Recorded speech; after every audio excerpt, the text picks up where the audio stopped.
The show doesn't start until you hit the record button, and then once you hit the record button, the show will start. Like now? Okay. Yes. All right. Welcome to episode 567 of Python Radio. And in this episode, we're talking short tails. Oh, and I know you love short tail python. I'm going to watch Matt and Keith's eyes twitch every once in a while where I'm like, because I still cannot get Borneos, and I can't. So... Wait, you can't get what? You can't, I don't know, get them down, like the difference? I know there's a difference. I know there is a difference. But if you show me something, I'm going to be like, that's a great looking short tail. And then Matt's like, it's Borneo. Shit. Like, I can't. So, yeah. Luckily for you, we have two of the best short tail breeders ever, I would say. I think they've given up on me because they've explained it to me multiple times. And I've just... Yeah. I don't even know why. I should have got Lucas to fill in. I mean, you should have. I don't know why. This is kind of this is your own damn fault. This is a mistake you made years ago that keeps happening. So yeah. So we don't have strictly shorties on the network anymore. But I thought it would be cool to get some other Python talk. And I'm always interested in the history of short-tailed pythons, or just pythons in general.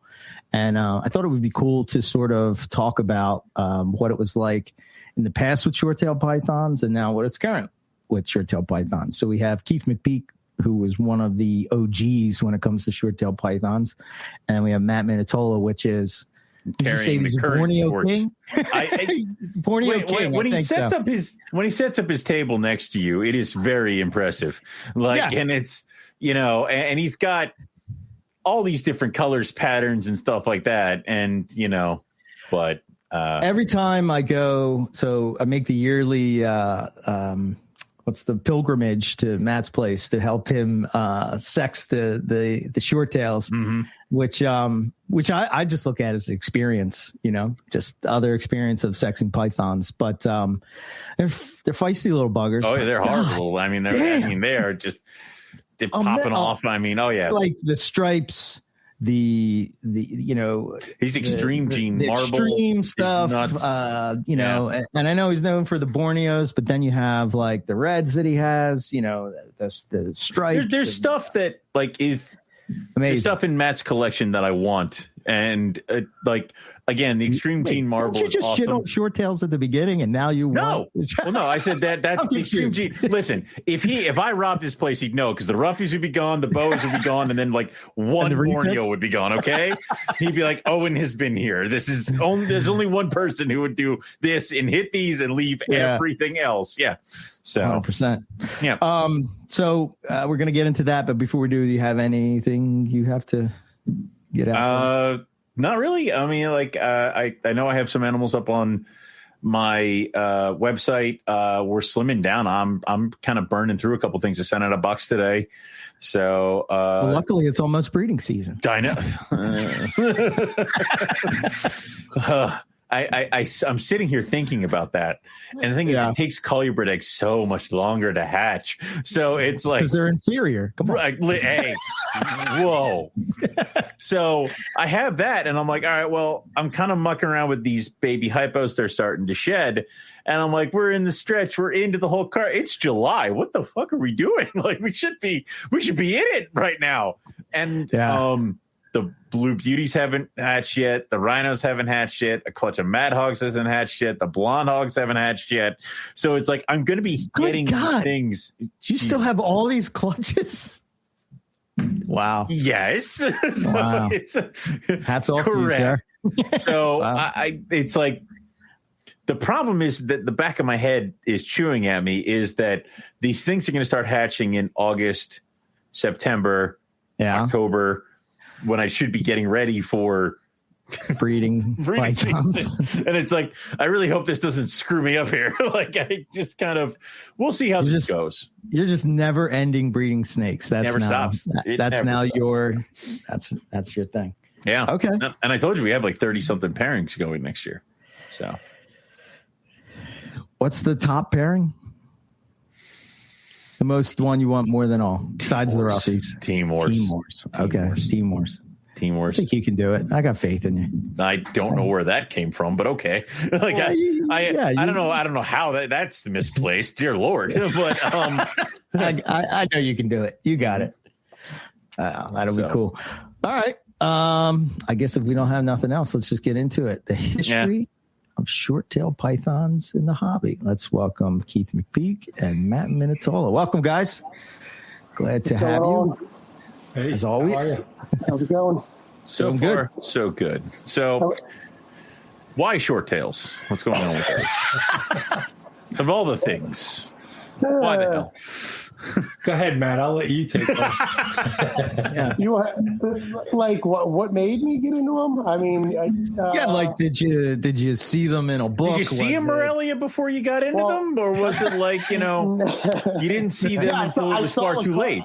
I saw a carpet and I was like, "That's a weird looking dirt worm."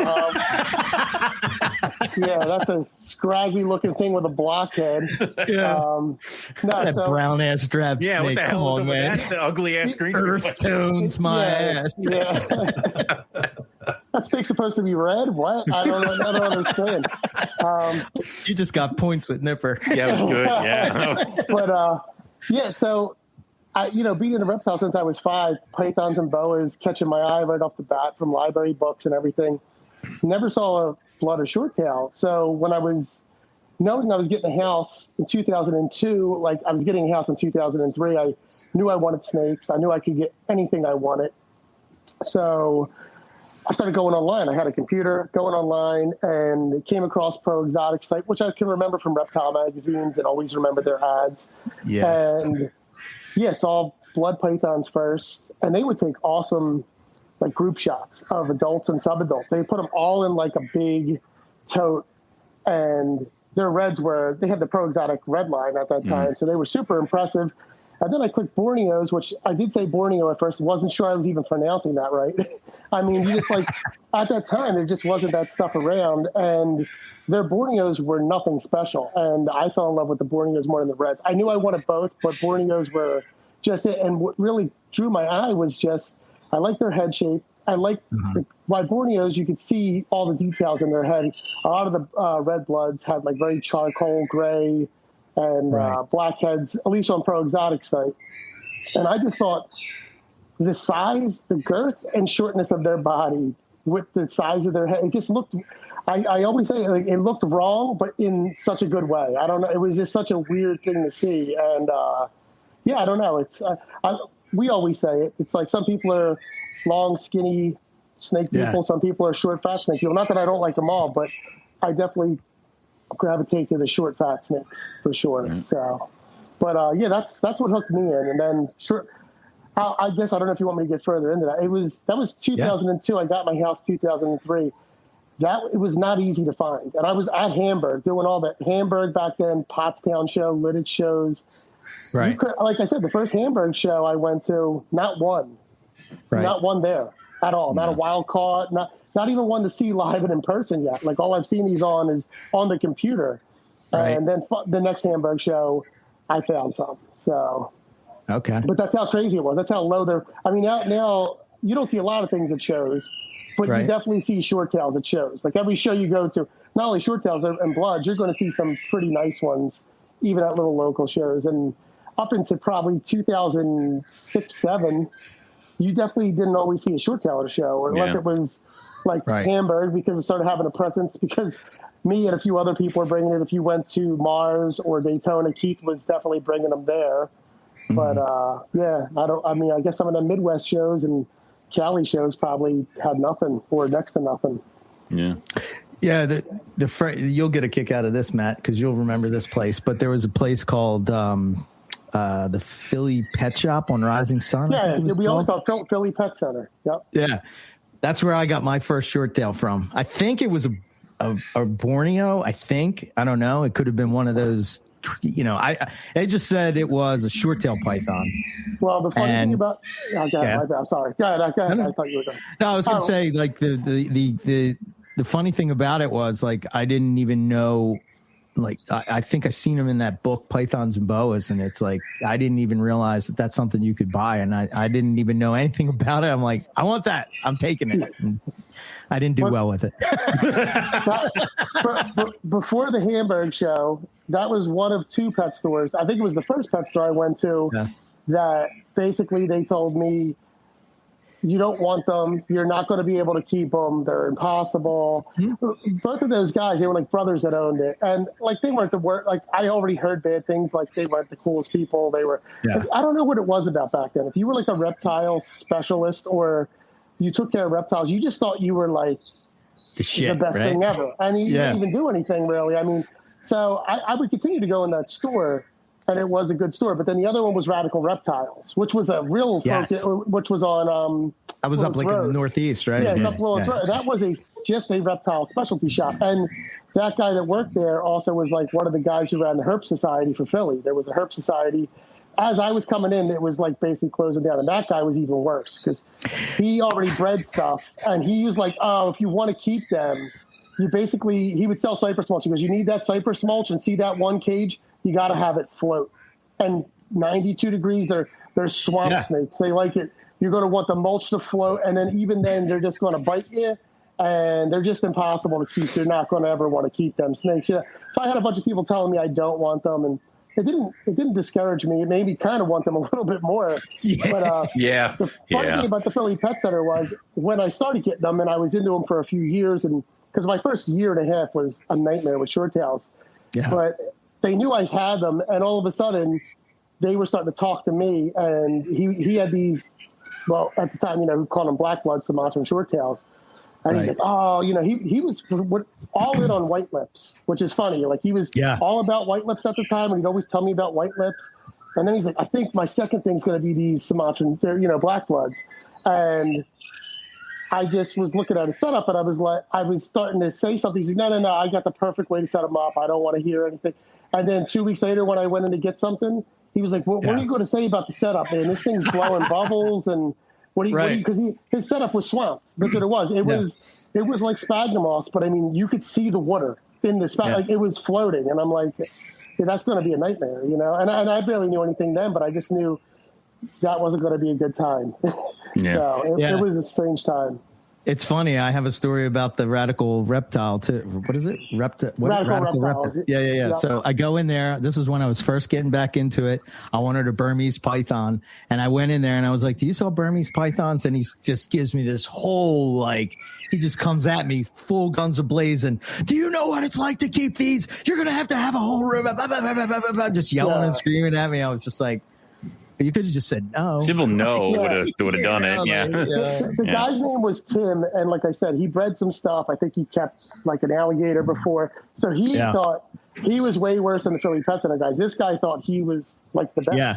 He really did. Because when you went in there, he had a couple corn snake eggs hatch, and he had a little back section, and he had ball pythons breeding, and a huge cage with a red light on. He was like, you can't go back there. Like, if you take one step back here, they're going to unlock or whatever they're going to do. So it was, like I said, I know the early days, and especially pet store stuff like the fables and all the lies people would say and how amazing people thought they were. Like I said, if someone kept something alive for a year and a half, they thought they were great back then. Yeah. It was a wild time, at least in Philadelphia. I don't know about other places. I'm pretty sure ball pythons will breed in a bag, in transit. I was going to say back then it was probably a lot more difficult. You didn't have the info and all that stuff, but I mean, it was like I said, some of these people. So the pet store I went to as a kid was great because I learned about all the different captive bred, farm raised stuff. And these guys had zero. And the guy Paul that owned it was a canine cop, and he was great. He took us in to let us do whatever he wanted. And he was he was better than all these guys breeding redfoot tortoises. He bred firms. And no ego on the guy. Always willing to learn. Always trying to learn. The people that came in, it was such a different feeling than getting older and just seeing these guys that were just elitist assholes. You want to try something or you want to do something even kind of hard. They're just like, don't do it. It's like, oh, cool. That's fun. You guys are a lot of fun. Just don't. Oh, okay. Yeah. The good old days. Yeah. What about you, Keith? What got you in the short tails? So I think the first picture I might have seen was in Living Snakes of the World or something like that. But I think I talked to you guys in the past about this guy I knew called Frankie. And Frankie could get me anything from capuchin monkeys to coatimundi to blood pythons to anything, you know. Yeah. Right. And he hooked me up with a couple actually wholesalers that were in the area that supplied all the pet stores. So I was able to sneak into those places, and that's where I actually got my first blood python. Short tails, you know, Borneos came a little bit later after the blood pythons, because back then the first thing everybody wanted was, they were actually called Sumatran red blood pythons. Everybody in the early days wanted a red blood, but it had to be from Sumatra, because they were convinced that the Sumatran red bloods were the reddest bloods, you know. And it was just a whole bunch of bullshit selling thing, you know. But and then Tom Gotta love Crutchfield, locality. yeah, and then I started getting price lists, you know, from Tom Crutchfield in the late 80s and early 90s. And at that time, he started posting newly rediscovered Borneo blood pythons. Like we lost them? Yeah. And then had to find them again? That was a big term back then for something that wasn't available for a few years, and then all of a sudden it was available again. Newly rediscovered. So the Borneos, then that was the first time I saw them available. And I know myself, Tracy Barker, and a fella named Tim Mead, we all bought up as many of them as we could from them. And I bred them actually the first time in captivity the same year Tracy did. And they say that was the first year that they were produced in captivity, the Borneos. You officially rediscovered them after you bred them. Yeah. It was all just potential rediscovering. Got it. So there are differences between them, you know, especially when it comes to reproduction. But I think some of the pictures and some of the things that I saw, you know, I was breeding Burmese and everything back then. It was a lot of snake, you know, and the bloods are a lot of snake in a little package. True. Yeah. So the Borneos and the short tails, you know, you can get the girth of a 10-foot berm in a 4.5, 5-foot snake. So that was very appealing to me. But something about the head structure, the top of their head being so flat and wide, was something about the head structure that really is what drew me to the species more than anything. Mm-hmm. And then after I got to know them a little bit, you know, that incredibly short tail on even the bloods and the short tails just was very unique. You know, everything about the snake to me was very unique. And like Matt, I kind of liked that, you know, back then it was just imports for me. There was nobody captive breeding them. Like Matt was saying, that they were considered extremely hard to even keep alive back then. People today would probably be like, what are you talking about? Like, you know, we can keep them in a closet in a shoebox, you know. You just follow the instructions that everybody else has laid down for you. Yeah, I don't understand. But back then, getting wild caughts to even eat was like a great achievement, let alone getting eggs. And anytime there were eggs, it was usually from a gravid imported female coming in. So a lot of people weren't breeding them, and as you guys know, anything like that just, you know, really excites me, you know, to try to tackle and figure out and all that kind of stuff. I never chase the crowd. I usually just try to find the weird, hard to do stuff. So that was all the things that drew me to them in the first place, for sure. When something that rare is kind of being worked on by very few people, like Keith, did you have to basically make sure you weaved and had a good relationship with the other people that were working on these things? Because, well, I didn't know any other people in the very beginning until you went to a show. There was no internet or really anything then, so you're getting your price lists in the mail and all. Right. So in the early days, it was me, myself, and I. You know, I mean, there was nobody to you couldn't find a phone number unless you saw an advertisement. And like Don Hamper was one of the first people I talked to about them. And the only reason was he had placed an ad where his phone number was. So I'm like, I'm going to just call him. What can he say? Just, leave me alone. Whatever. Bite me. Yeah. Yeah. Right. But he wasn't. Don was great. He could see the passion and everything else I had. So he gave me, some of the insights that he had going on with blood pythons at the time. He hadn't kept short Borneos at the time. So there was really nobody to bounce stuff off until you went to a show, and then you're talking to Tracy or you'd see Tim Mead or whatever, and you kind of bounce ideas around. But a lot of people back then weren't sharing too much of what they were doing. Things are so easy now compared to then, as far as figuring shit out. As long as you're a good dude and you're passionate, most people are going to talk to you and let you know what's going on nowadays. So it made, things were definitely tougher back then than they are now, for sure. Yeah. Yeah, I put a picture of the quick Borneo so you could see like the head. Yeah, it's like very different than what than what I'm used to with tree snakes. I guess I think I never noticed like the markings on the lips until I'm looking at this picture as you're talking. It's pretty cool. Yeah, but I that was one of my favorite short tails. That one. Well, the Halloween bright. yeah, that was from Lime, right?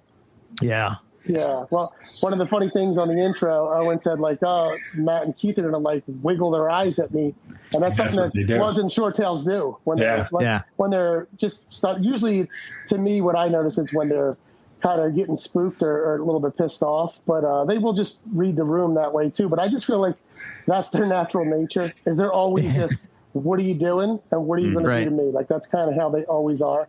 So that eye twitch freaks people out because even with snakes, you can see their pupil. They don't usually do that. They don't shake their eye. They don't follow it as much. Like I know, like I think reticulated pythons obviously move their eye some, but the bloods and short tails will like shake that pupil. It's kind of crazy. Yeah, it wiggles back and forth, and sometimes that's followed up with a tail wagging like a cat will do. Like before it springs, the tail will go up in the air and it'll actually undulate back and forth. And it's time to say, okay, I'm going to leave you alone today. Yeah, I'm going to harass Matt snakes next time I see him at a show and see how many I can get their eyes to. You'll get a lot of them to do that.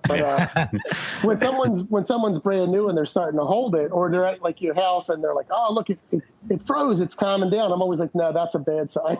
That's not good. Yeah, and it completely freezes. It means it's usually like that thing is locked in, and the next move you make, it's going to shoot out to somewhere. It's building energy. Most people just take it as like, "Oh, it's settled." I'm like, "No, it's not. Let me have it back because you're not going to like what happens there." And the funny thing is, and Matt can tell you too, is once you really know a Borneo, a Sumatran, or a blood python, once you really know the species and what to look for and everything, I don't care how worked up, aggravated, or whatever that snake is, you can still work with it. You know what I mean? Yeah. It's definitely, even though it's a very powerful, the strike on them is insane and everything else.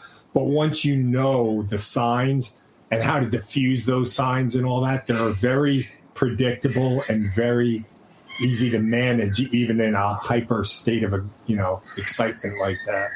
Yeah, great. Yeah, they do tire out pretty. I mean, they have some steam in the beginning, but they do tire out pretty fast. And and that works to your advantage, especially when you're new. And like I said, to skip all those motions, you find a lot of techniques throughout the years to skip all that. You know what I mean? So if you need to work with them, check something out, you do find a lot of techniques. I mean, I think that's the most important thing about keeping them is learning how to read them. I mean, that's usually any animal, but the quicker you learn to read these animals, the better off you'll be. Some animals you can skate by without it because they're more bulletproof or forgiving. The hardest thing about them is they're not forgiving, but you can figure them out. They have a lot of things that let you know. And then, once you start reading them and you can see them a mile down the road, you can get in front of it or just learn how to manage it a lot better. Diffuse it. I guarantee you Matt could go into his collection and clean 20 cages, and if you put somebody new in there, they'd still be on the first cage trying to figure it out. And Matt would be down to 20 saying, and bleeding, It's once you get to know them, they're very easy to I also feel like that's true in anybody's collection, but I feel like with Bloods and Borneos, it's like now times 10, where it's like if I had to watch Eric's collection, I bet you I could figure it out. But if I had to watch Matt's collection, it would be like, I don't, where's the rest of you? Like it would kind of be. That's the funny thing. When Matt went away and was on vacation, I was watching his snakes, right? I'm cleaning and everything. Yeah, everything seems to be good. But I'm so used to dealing with carpets and Morelia and tree snakes, long, thin body snakes. And like, I'm trying to handle them like that. And I'm like, this is not right. Because, they're just like, it's just like, I'm trying to hook it like that. And I'm like, no, this isn't right. I'm like trying to figure it out. Then finally I get to, I don't know which one. I can't remember. I think I told you which one it was, but I don't remember now. But it was on the top. Yeah. And I went to open the tub, and that thing just go. I was like, "Holy shit!" Launch out. Yeah.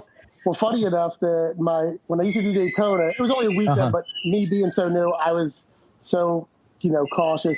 My friend Beat used to. He didn't like the snakes, but he would come over while we were at work and check them out, and he would want to help clean. So he'd be right there for me to clean stuff. So when I went to Daytona, he watched the snakes. And he literally called me, I think, late Saturday, like, yo, I'm doing everything you would do, and this thing is going crazy. And I go, what you want? And he goes, it's the bottom one. Remember, you just scooped that one up. I said, you're probably right over it. I'm like, you got to get around it to the side. He goes, well, whatever. I'm not opening it up again. That one's just gonna you'll be home late Monday, and you're just going to take care of that one. But he goes, so many of them that you just go right in and grab or work with, they're looking at me, or they're moving weird. They're not doing what they do for you. And I said, yeah, he's like, do they know who you are? And I'm like, it's just the way I approach them and all that stuff. I think smell and all is different, but they're like, that's Matt. I don't know who you are, but it's just, stranger danger and just launch itself. Yeah. I think that was one of the questions that I had that for our listeners that are used to dealing with arboreal snakes, like the learning curve.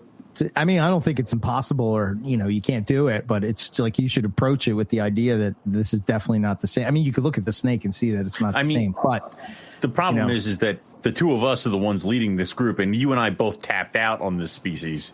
So, I'm the only one still in, to be honest with you guys. So, he's one of the four. He's like, I did my time. Fucking goddamn sellout. Oh, I see where you were going with that. Damn, it's not even right. Well, no, Disrespect your elders. What the hell? You got Keith interested when you were like, it's a swamp snake. He's like, aquatics, you say? Yeah, Keith, why don't you try to keep them originally the way people wanted to keep them in a swamp? Hey, I started that way just like everybody else because I was like one of the first keeping a lot of them. And that's what the books told you. But you know what? There's a lot of snakes that live a certain way in the wild that trying to reproduce that in captivity just does not work. You know what I mean? Yes, Borneos are from definitely, according to the Barkers, they're from like low drainage areas and areas that are definitely a wetter habitat. And I've kept young baby Borneos on water more than anybody, like wet, and they never develop a skin issue. The worst thing, if you don't keep the water clean, you can get an eye infection. But I have never gotten a Borneo with any kind of a skin issue or something from keeping them too wet. So it made sense back then, but the problem is not even the humidity, but the temperatures we were keeping them at.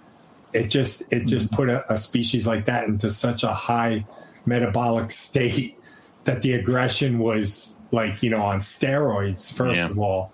Right. So tuning down the temperature was the first thing I figured out, that definitely calmed the snakes down. I'm like, they're still eating, they're still acting normal and everything else. Why are people saying you have to keep them at these temperatures to do good with them? And actually they were feeding better and everything else then. And then the next thing was ventilation, because when they take a dump, it's like a cow, it literally is like a cow. So in a small cage, the ammonia level and all, I've written stuff about that. But so I really started with ventilation due to the fact of when they defecate, it's just overwhelming in a cage in a short amount of time. And once I started increasing ventilation, all the other problems went away. So it was lower temperatures and more ventilation, and things became so much easier right away. You know, what made you? Oh, go ahead, Owen. I almost feel like keeping them at a really high temperature and then offering them a shit ton of water. They're like, oh, they like the water. Well, yeah, you're cooking them. So I enjoy Eric's pool when it's 90 something degrees outside. Like, yes, like it's. Yeah, that's true. So. I was going to say, like, what made you, was there something that you noticed about them that was off that you had to adjust? Like, I'm always curious of, like, I think for younger people today that are like working with odd species, or like you see like a lot of the more hard to find, or it seems like that's a thing now. It's like, oh, this is not in the hobby, or it's hard to do, or whatever, I want to do it. But like, how do you figure something out? There's no internet, there's none of this stuff. So like, what was it? Did you just say, oh, I don't think this is right? Was it a feeling? Was it like reading books of where they were from? Like, how did you get there? I find reading sometimes, if it's older literature especially, hinders your thought process to figure shit out. You know what I mean? Yeah. So with them, first thing I hated was, and Matt said it too, is how they would start blowing bubbles, and they all got like what we thought were RIs. That was actually from the poor ventilation more than the humidity. But trying to give a 25, 30 pound adult blood fine a needle that was telling me to do. Crazy. And the needle would snap off inside the snake because my God. And I'm laying on top of it with a towel, and Teresa's trying to give this snake a shot and all this. I'm like, this is just bullshit, you know? like RIs are going to be the first thing I have to tackle. But I had a friend over, a guy named John Wilborg, who had a big collection. He had probably like 300 snakes at the time. He lived in Elmsford, New York. And me and him were very good friends. And he came over to check out the blood pythons. He's like, I got to see these things and all back then. And I opened up the plastic container I was in. And you know that musty smell? That smell came out. And he goes, that's a sign of bacteria. That smell is a sign of something bacteria is growing in that tub. And that was like, holy shit. Like, I smelled that smell for weeks keeping these animals, but it never really dawned on me. When he said that, it came crystal clear. I got to get more ventilation. And, it's little things like that. Yeah. Right. That smack you in the face all of a sudden, even though you're doing it for, 6 months or whatever. Mm-hmm. And you make the change and you see progress and you're like, I'm heading in the right direction. Let's keep going further and see how far I can take it before I start seeing negative things again. And then you have to dial it back, I think is that something that's like drives you in the hobby, right? I get the feeling 100%. that's and trying to figure it out. Yeah. One of your future questions here that you had is, why did you get out? And we'll get into that. But yes, without a doubt, I'm into these lanthos right now and all that kind of stuff. And like, I don't care, these Calabar pythons, you don't hear a lot about them. I'm working. Oh, I thought that was cool that you have them. The elephant trunk snakes, anything that nobody else is working with or a few people are working with, and you can bounce ideas off of them and start unlocking little things. Like if I say something to somebody and they're like, holy shit, yeah, I saw that too. What do you think that means? And we round table. That's the thing for me. I don't care about the color of the skin. I don't care about what their value is. I don't care about any of that stuff anymore, It's just about figuring shit out and making a better life for them. Just to run off the topic of because we were just on it, the RI stuff is something I dealt with.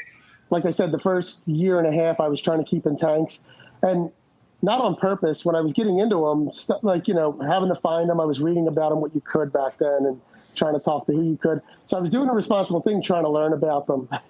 But I definitely wasn't responsible like you should, like with other things when I got into reptiles fully. But right.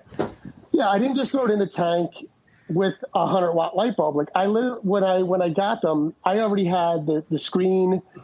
I was taking cardboard, tinfoil in it, taping it to the thing, so I had like a quarter of it because it said it needed humidity, but it needed ventilation. And I found 40-watt light bulbs, and was trying not to make the temperature. Even though back then it would say the temperature, I think was like 88 to 92, but in my eyes, I thought a 100-watt bulb would make it like 95. So I was doing 40-watt bulbs and 60-watt bulbs, and it was probably still getting too hot.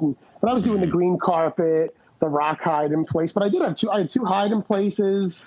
Right. But still, I mean, trying to do these in tanks, just that's the reason why people, I think, don't understand like why a glass tank is not good. Is just because they don't stabilize anything. It's hard to keep humidity in there. It's hard to hold temperature in there. And obviously, when you become experienced, you can do it. But I feel like experienced people don't want to keep a tank because it's that much harder than you know.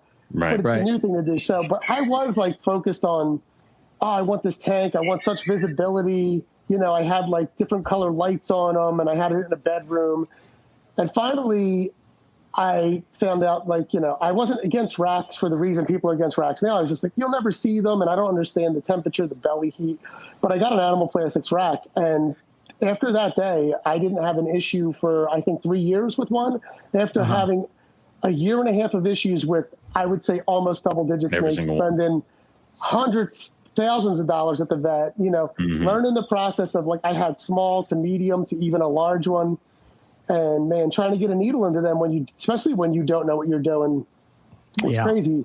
Then I started, so my technique still to this day, if I got to give a short tail a shot, any size, I found these rubber snow gloves at Lowe's forever ago. They're thick and they go up to your shoulder and they got a lot of grip.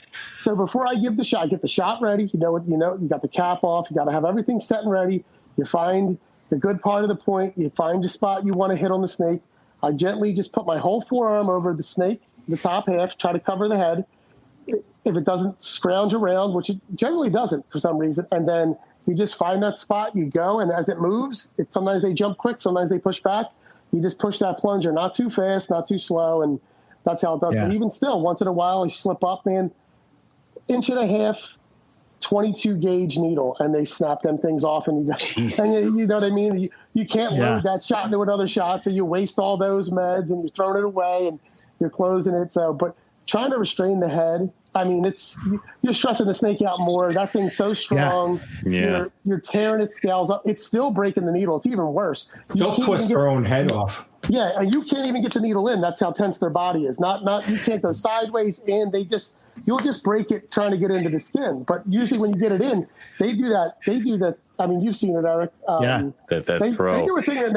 Keith, you've had so many snakes. Any other snakes do a thrash type of thing, like a short tail python, a blood python? That is absolutely such a unique, crazy thing they do. And to me, biting, pooping, they both suck. But the thrash thing is the scariest thing because it will, if you're not prepared for it, it'll leap out your hand, it'll slap the ground, and it'll continue to do it. And this thing just looks like it's having a spasm.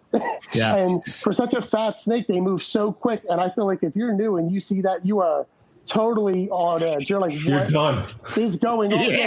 You don't know what to do. You're like, I think the snake just lives on my floor now. I'm not approaching that thing at all. So.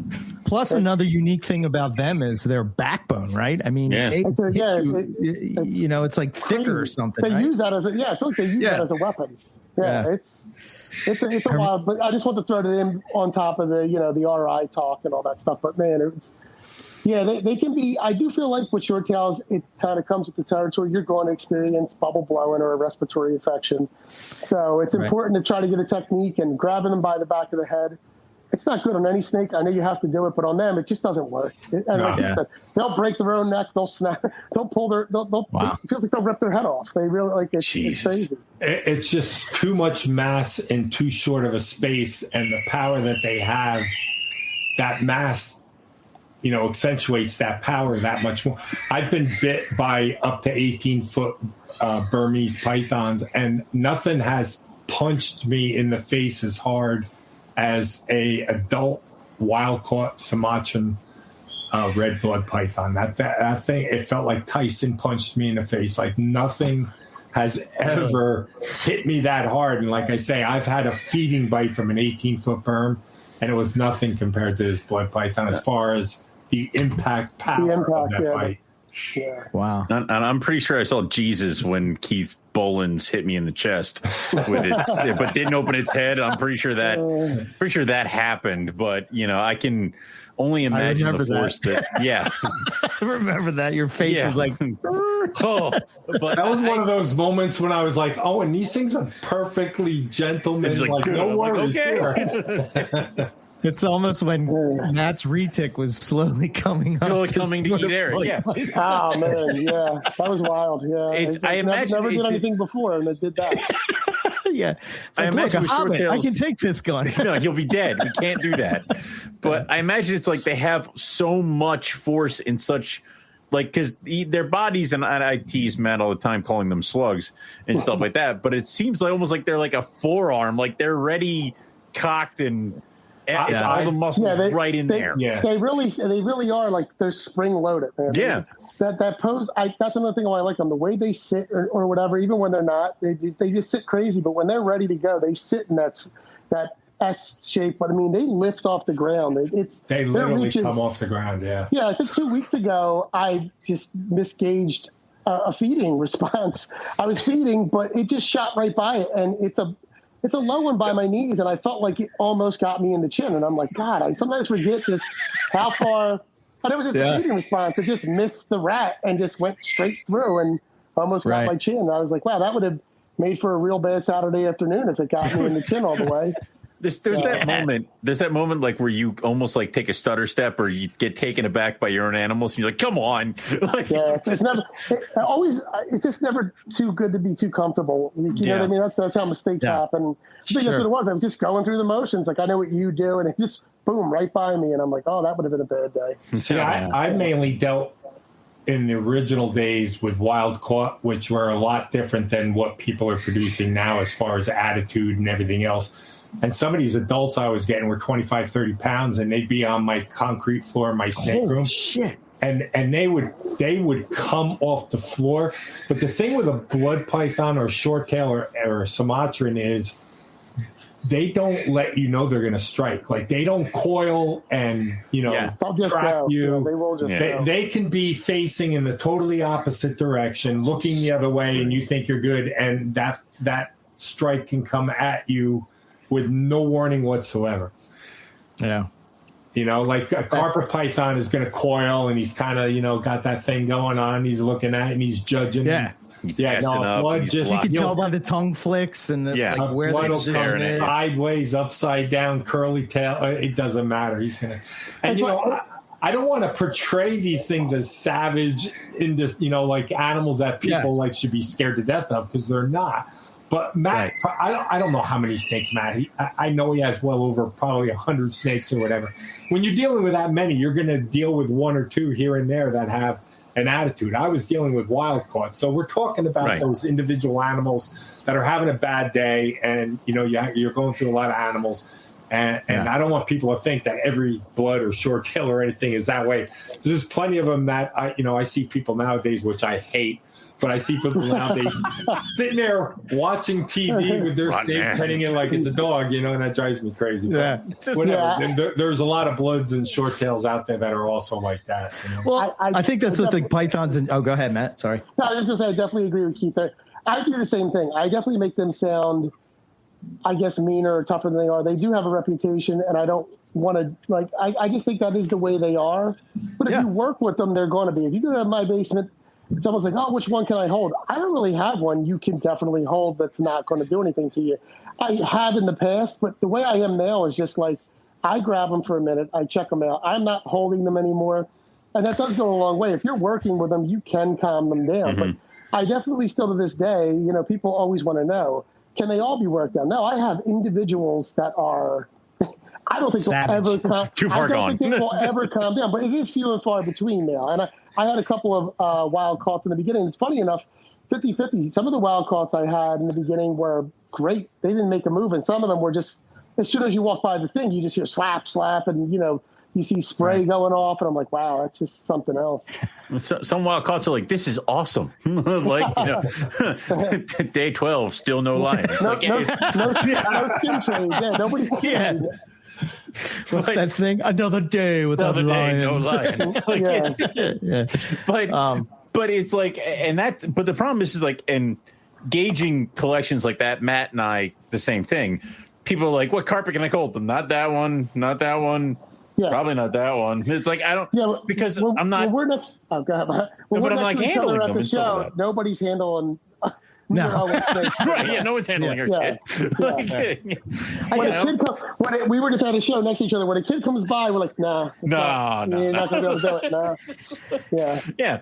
I think one of the things I learned, as I learned more about pythons, is like, I don't know. I look at them more like tropical fish almost. Like, yeah, you may have to interact with them, but it's not really like, I don't know. I guess to Keith's point, it's not like cuddling up with my dog. That's a different situation. Shouldn't pull the lionfish out of the tank and watch TV with it, stroking it. Yes, petting him on my shoulder. Good job, buddy. Good idea. Yeah. Yeah, but then, and even that, right? You have, I think most pythons, once they start to be bred in captivity, they seem to settle down a bit from the wild caught days. But, the funny thing is, when you breed, I don't know why, but whenever I bred wild IJs, the babies, the F1s, F1s are horrible. Satan. They're just terrible. What did Lucas say? They were promised the jungle and we gave them a box. That's a good way to put it. Yeah. It's a good way to put it. Yeah. This isn't the jungle. Damn it. Yeah. The most psycho things I ever dealt with were rock pythons. Had a litter of rock pythons once, and there's nothing ever like, 30 baby rock pythons that, they think they're 30 feet long and ready to kill you every time you go in. They were just psychotic. I'm like, why do I have these things? Where were the adults? Were the adults? Did you breed the Natalensis? The adults were, you'd get them on the floor when you're cleaning the cage, trying to get them into a holding box, and they'd be up an 8-foot wall and into the suspended ceiling, and you're trying to pull this, 15-foot snake, and the whole time it's trying to just kill you. Yeah, I never had a good rock python. Teresa didn't murder you at some point, or did she try? I hid in the basement. She had no idea what was going on back there. I'd come up bleeding or something. I'm like, it's fine. I just need paper towels. Yeah. I remember thinking, I guess the way I looked at rock pythons was it was like a different version of a berm. So I was like, oh, these are cool. And yeah, I'm with you, Keith. I've tried them multiple times, and every time they never get past, they never get to adulthood. I'm just like, what did I do this for? Berms reach a certain size, and you don't even have to work with a berm too much. And when it reaches a certain size, it gets that confidence and it calms right down, Yeah. But rock pythons never... you could work with them every day. The ones I had anyway, and they were just nuts. It gets the size, and then it's like, I could take this guy. It's like, no. Were they wild caught, or were they? What were the original breeders? Were wild caught? Yeah. Wow. Whew, I didn't know you had those. All right, so you bred rock. Keith had everything. Come on. What didn't he have? Yeah, right. That's probably the better thing to do. Yeah, we could throw. We should. He's kept pterodactyls. Let's Yeah, he had to catch him himself. Yeah. Oh no. Pretty much. So okay. What how was the hobby's reaction when they first started coming in? Or was it, how I don't know, I guess maybe we see it a lot easier today with Facebook and social media and all that stuff, but it's like, as soon as, it's like this new thing, everybody's talking about it. Oh my God, I got to get this, blah, blah, blah, blah. What was what was the feeling in the hobby back then for short tails? For me, it was a hard sell. And the reason why I did the Daytona show for near 20 years, because that was my opportunity before internet and everything else to, I used to take ads out in the vivarium way back then, and that was your biggest connecting to the USA market. So then I started doing, I did Daytona the first year with New York Reptilia, had a table and they let me do it. But then after that, a couple of years, I started getting my own tables. But my whole thing was, I call it the shock and awe. Back then I didn't mind. Nowadays I would never do it, but I used to bring a lot of breeders, babies, and I would do 2 or 3 tables of nothing but blood pythons. And when people saw that many, even if they didn't know what it was, they're like, holy shit, I'll stop and talk to this guy, what these things are all about, So they were definitely a hard sell, because in the beginning there was no morphs, and, especially the Borneos, there wasn't a lot going on with them color-wise until we started breeding, things started popping up and everything.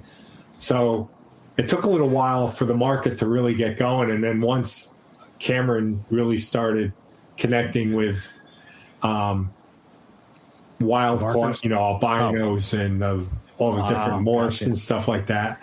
And then, Tracy had the first opportunity to snag anything that Cameron got. So Tracy really, innovated the market with the morphs. And then, she filters stuff to me and some other people. And then we'd be doing the shows. And once they saw the morphs and, the ball python, everybody's thinking, well, the ball pythons took off. The morphs are going to take off. Not really. They're totally different species, so things are going to be a little bit different. But in the very beginning, it was definitely like there was a very, like Matt said, look at how hard it was for Matt to even find stuff. Right. And it was definitely a harder acceptance, I would say, to the hobby. People were looking more for something that was going to make them a lot of money back then, even, Yeah, it seems like, I think if you were going to market a species, like if you were going to get a new species and then you're going to market it, it's a lot easier nowadays to be able to do that as opposed to back then. I mean, you're going to a couple reptile shows a year. Now there's one every weekend across the U.S. probably, So Daytona, when it was in Orlando, everybody waited. Really, they didn't unveil what they had new and unusual or anything. They waited for that show because everybody from around the world went to that show in the beginning to see what was new, what was the next. I can remember crested geckos, like even Phil from New York Reptilia and Dan from New York Reptilia, who, they had all kinds of rare stuff. I can remember him in Orlando saying, holy shit, there's a gecko and it's got spines on its eyes. And they were like blown away because that's where everybody unveiled what their new thing was. And I can remember, I couldn't wait to get to Orlando originally and then Daytona and saying, and people come to my table and they're like, holy shit. Because it was the first time they saw something new that I bred, And that when I had that, we called it a calico, but really it was like a paradox Burmese python. That was actually on the cover of Bechtel's book. That like blew everybody away, And then when I had Sanzinius, because you weren't really able to show anybody until that show, So I miss those days for that reason alone, because the anticipation to it's like Christmas morning almost. Yeah, I like that. Yeah, it was awesome. It was awesome. I feel like even though it was the beginning of the internet just taking off, even Daytona in the beginning was sort of like, not the beginning, but when I was going 2004 or 5. People were doing the same thing with animals. Like they would sometimes, if they did post it on a forum or something like King Snake, it'd be like a tease, but you would unveil stuff at Daytona. Like the one of the cooler things back when Sean Bradley had Exotics by Nature, I think his old girlfriend or wife used to be like a really good photographer. They would come back from that show and there'd be a whole gallery of, it was all mostly pythons and boas and mostly ball pythons and BCI stuff, but it was all the new stuff that was out and it would have the name and all that stuff. And it was like, that was after the show. So everybody would see in person what it was. And then it'd be like unveiled to everybody, like, look at all this new stuff. And you get, I mean, it was so much, it was a lot of fun in those days going to, what is going to be. I remember being new, but going, I wonder what's new coming out. Like I said, I remember seeing at Will Leary's table the Jaguar carpets when, like, I think there was a picture of them. There were pictures of them, but like to me, I was like blown away by those things. I was like, wow, that had me interested in carpets. Oh man, I was like, oh, that's really. I would love to have just seen that. Yeah, just the table. Yeah, it was really great. I saw the price and I'm like, all right, I'm gonna have to like wait a long time, but. Yeah, I'm not going to pay that kind of money. But, I feel like even in the beginning of Daytona, and I don't know how Tinley was because I wasn't going back then, it was still very much like Keith used to unveil stuff. I mean, you wouldn't see anything from Keith because he was more of just an email guy. And then I would go and knowing after a couple of years of talking to Keith, and there'd be rows and rows of all these ghost Borneos that blew me away. And Keith would be looking at him like, oh, you think there's something with that one? I'm like, there's definitely something with that one. He's like, I've been looking at it. It doesn't look that crazy to me. And, that's the fun part about Borneos, too. Me and Keith would do it with each other's collection. I felt like in Myrtle Beach, we would set up right next to each other for the small time. And he'd be over here going, Jesus, like, you're selling it for that? That thing's one of the best ones I've seen. And I would be doing the same thing to him. And it's just because you're right on top of your collection, you don't see all the. I mean, you do, but you don't. You don't appreciate or see all the little nuances. So sure, that's why I got a bromance with Matt going in the early days, because Matt in the early days when he'd come by my table, he had this entourage that walked around with him. He did.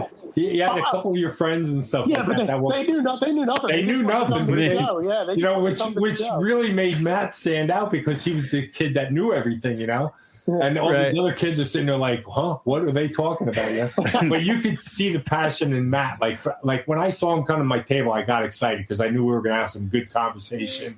And there's other people who come to my table and they're like, are these ball pythons or whatever, But Matt knew what it was right away, and he would pick out little things that maybe I didn't even notice on something and be like, oh, check this out, And so whenever I saw Matt come to my table in the early days, that's why I'm like, I got to get to know this guy. He's really cool, And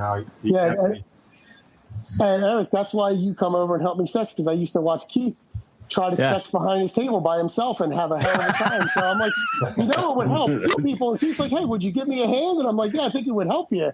You're like, I didn't know you. I didn't know you would. So I'd hold the head and Keith could then pop it. And if I was in Daytona, I would try to help Keith just to get behind the table. Yeah, a lot of times I wouldn't even sex the animals before the show. I'd sex them the show. You were crazy. You would literally be like, when I started shopping, well, I already did shop at Keith, but when, I'd pick some, he'd be like, I don't know what it is. Let's see. And he'd be back there, the thing would be wiggling all around and now I'm in the wrist and all, and I'm like, I could just hold the head for you. Oh, that'd be great. Okay, you can hold the head. That would prevent the bleeding, yes. Like, can I figure out this whole row? I'm like, we could just go the whole thing if you want. Yeah, let's do the whole thing. Like you said, I would get experience out of it because I wasn't at the time really producing anything, so I was getting my experience. But man, like I said, I feel bad for people. Like I said, it stinks ages and all that stuff, because obviously Keith experienced more than we could because he was into it. He's an older guy. He was into it way before we were. I mean, maybe you a little bit more, Eric, but he still had a different, while we were in pet stores, Keith was starting to do Orlando shows, stuff like that. But at least I had a time where there was stuff being, unveiled at shows. And it was just such like I said, you would just see something you'd never seen before. Daytonas were so cool for that, because the amount of the old setup in Daytona was so big. And it was like they didn't shy away from species back then. Like now you go to a Daytona, it's mostly ball pythons and boas and crested geckos and leopard geckos. Right. I mean, back then it was like every table. Some of the tables had a mixed bag of things, but some just the crazy setups they had, the live plants that were the way they, the way they did. I know we have so much better stuff, but some of the creativity back then was so much better because you didn't have as much to work with, and you'd walk into the old Daytona, like I said. There was an upstairs. There were hallways you didn't know about. I remember Saturday I missed 3 things my first time. I'm like, where's everybody seeing this out there? Like, oh, it's in the hallway in the back. I'm like, there's a hallway in the back. Like, it was already such a massive show. It was really like a fun time. It was crazy. And then, same thing with Hamburg. You go to Hamburg, you would see a solid amount of different stuff, and then slowly but surely the ball python mutation craze took over, and it was just little just edged out all the guys that bought in weird stuff because nobody bought it.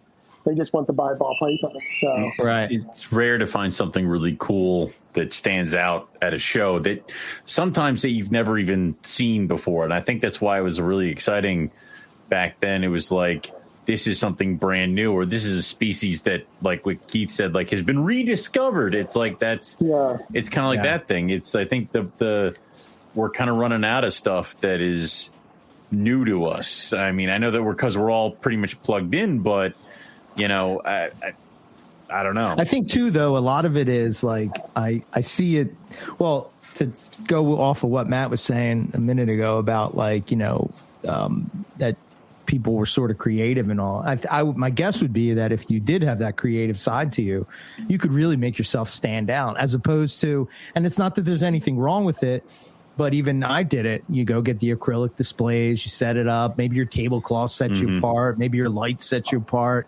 But for the most part, it's kind of cookie cuttered to where everybody sort of looks the same. Like there's, I think of Justin. Remember when Justin used to have those big boulders that said Australian Addiction across the top, that he would have like little cages going up the thing. Rare Earth was another one that stood out to me. Set up a mountain. Recently. Like they built a mountain. A huge mountain with monitors just in it, you know, just amazing shit.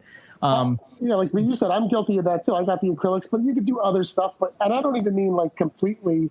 Some of the people would have acrylics, but like I said, Keith had a great setup because if you had the acrylics, you knew back then they were like expensive. It's so funny so the same question for Keith, like when I was coming into it obviously 2002, 2003, I couldn't even find one at a show. When I found them at the second show, so the way I got it, I found Larry Kenton had possibly to this day the ugliest marble Borneo I ever seen for $650. I didn't have that to spend, and I wouldn't have bought it anyway because it was so ugly. It was, but one, that's all he had. Right. And as I walked around, I would ask, I wasn't doing the thing that I hate where if somebody has turtles, I'm like, hey, you got any blood pythons back there? I would ask mixed python breeders or stuff with like, I would say, do you ever get blood pythons or Borneo short-tail pythons? And, people say no. So some guy heard me and he opened up his book bag and he had like a blood, a berm. So I bought a blood python for $100 out of a guy's book bag. And of course it came home with a respiratory infection, but it was because it's the only one I could find. Right. Literally, that was it. There was Larry Kenton's marble Borneo, no red bloods. I wanted a Borneo anyway. And then the guy with the book bag. And then the next show, I don't know if I missed Mike Kostakis. I couldn't have because Mike Kostakis was there with Crazy Marbles that, Keith and him used to work together with marbles on the same line. And I bought him a really nice marble Borneo short tail from Mike Kostakis. And then every show I was buying another Borneo off of him, and I started a relationship with him. But like I said, when I was getting them, people didn't know what they were. People were saying I was going to fail, even when I had them and was doing okay with them. Right. When I was bringing them to shows, finally 2006, what kind of ball pythons are these? Even though the ball python thing wasn't that crazy back then. Like, it wasn't the way it was now. I mean, or I got a lot of times, what kind of boas are these? I guess the shape of the head made people think they were boas. I got that a lot. Maybe, or just straight, what are these things? And back then I had ball pythons and blood, mostly Borneos and some blood to sell. I mean, it was rare I ever sold any Borneo short tail. And most of them were normals or low ranking marbles, so they weren't crazy expensive. But I mean, for a while, it was whatever. But then bloods, I would say 2007, 8 started coming on the map more with T positive reds and ultra bright Borneos, ghost Borneos, really dark Sumatrans, short tails, the black people call black bloods. They started catching on, and then it did grow a little more popular. And then just like Keith kind of said, I can't tell you how many times I heard is this the next thing? Is this? Yeah. And I'd always just, knowing the species, kind of not wanting it to be, I would always just go, it's definitely not. There's no way. Right. I mean, even the ones that are nice, you're not going to have rows and rows of these that are nice and that aren't going to freak you out. And they get too big. You can they are a good rack animal, but you can't keep them in a 41 quarter or CB70 forever. You can't have rows and rows of these things, and they're just not going to fly off your shelf. But I mean, still to this day, they're very popular, but they're still very misunderstood. People don't know what they're looking at. But I also think in those times, the internet was more of a thing, and the forums helped, which forums just were so much better than, I try not to shit on social media because it can be very good. But the problem with it is it just, even a very interesting post, a very interesting picture is just within a week, no matter how popular or cool it is, within a week it's buried and you got to search for it. Yeah. And people don't do that. On a forum, a thread from 3 years back would still be towards the top. You know how it would just refresh because people would add to it, continue on it. There'd be such great information or pictures to follow along. Like the importance of those forums were just so good. And like I said, a hot forum, if someone posted something in the afternoon and it was 4 responses, man, that's what I was going to say. A hot thread. Yeah. You know what I mean? 3 pages, which each page might be able to have 10 things. You were like, this thing's popping, man. This is crazy.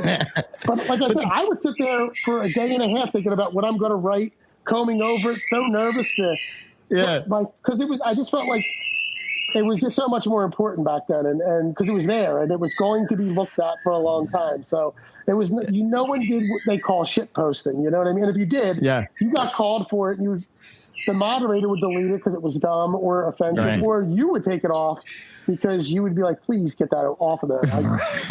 I'm horribly embarrassed. Like it's just terrible. So Yeah, I think for me, the difference between that and social media is like everybody's just angry on social media. You know what I mean? It's just a place for you to just go and talk shit. And it's just like, that's the thing I've come to realize that I like better about the forums. Not that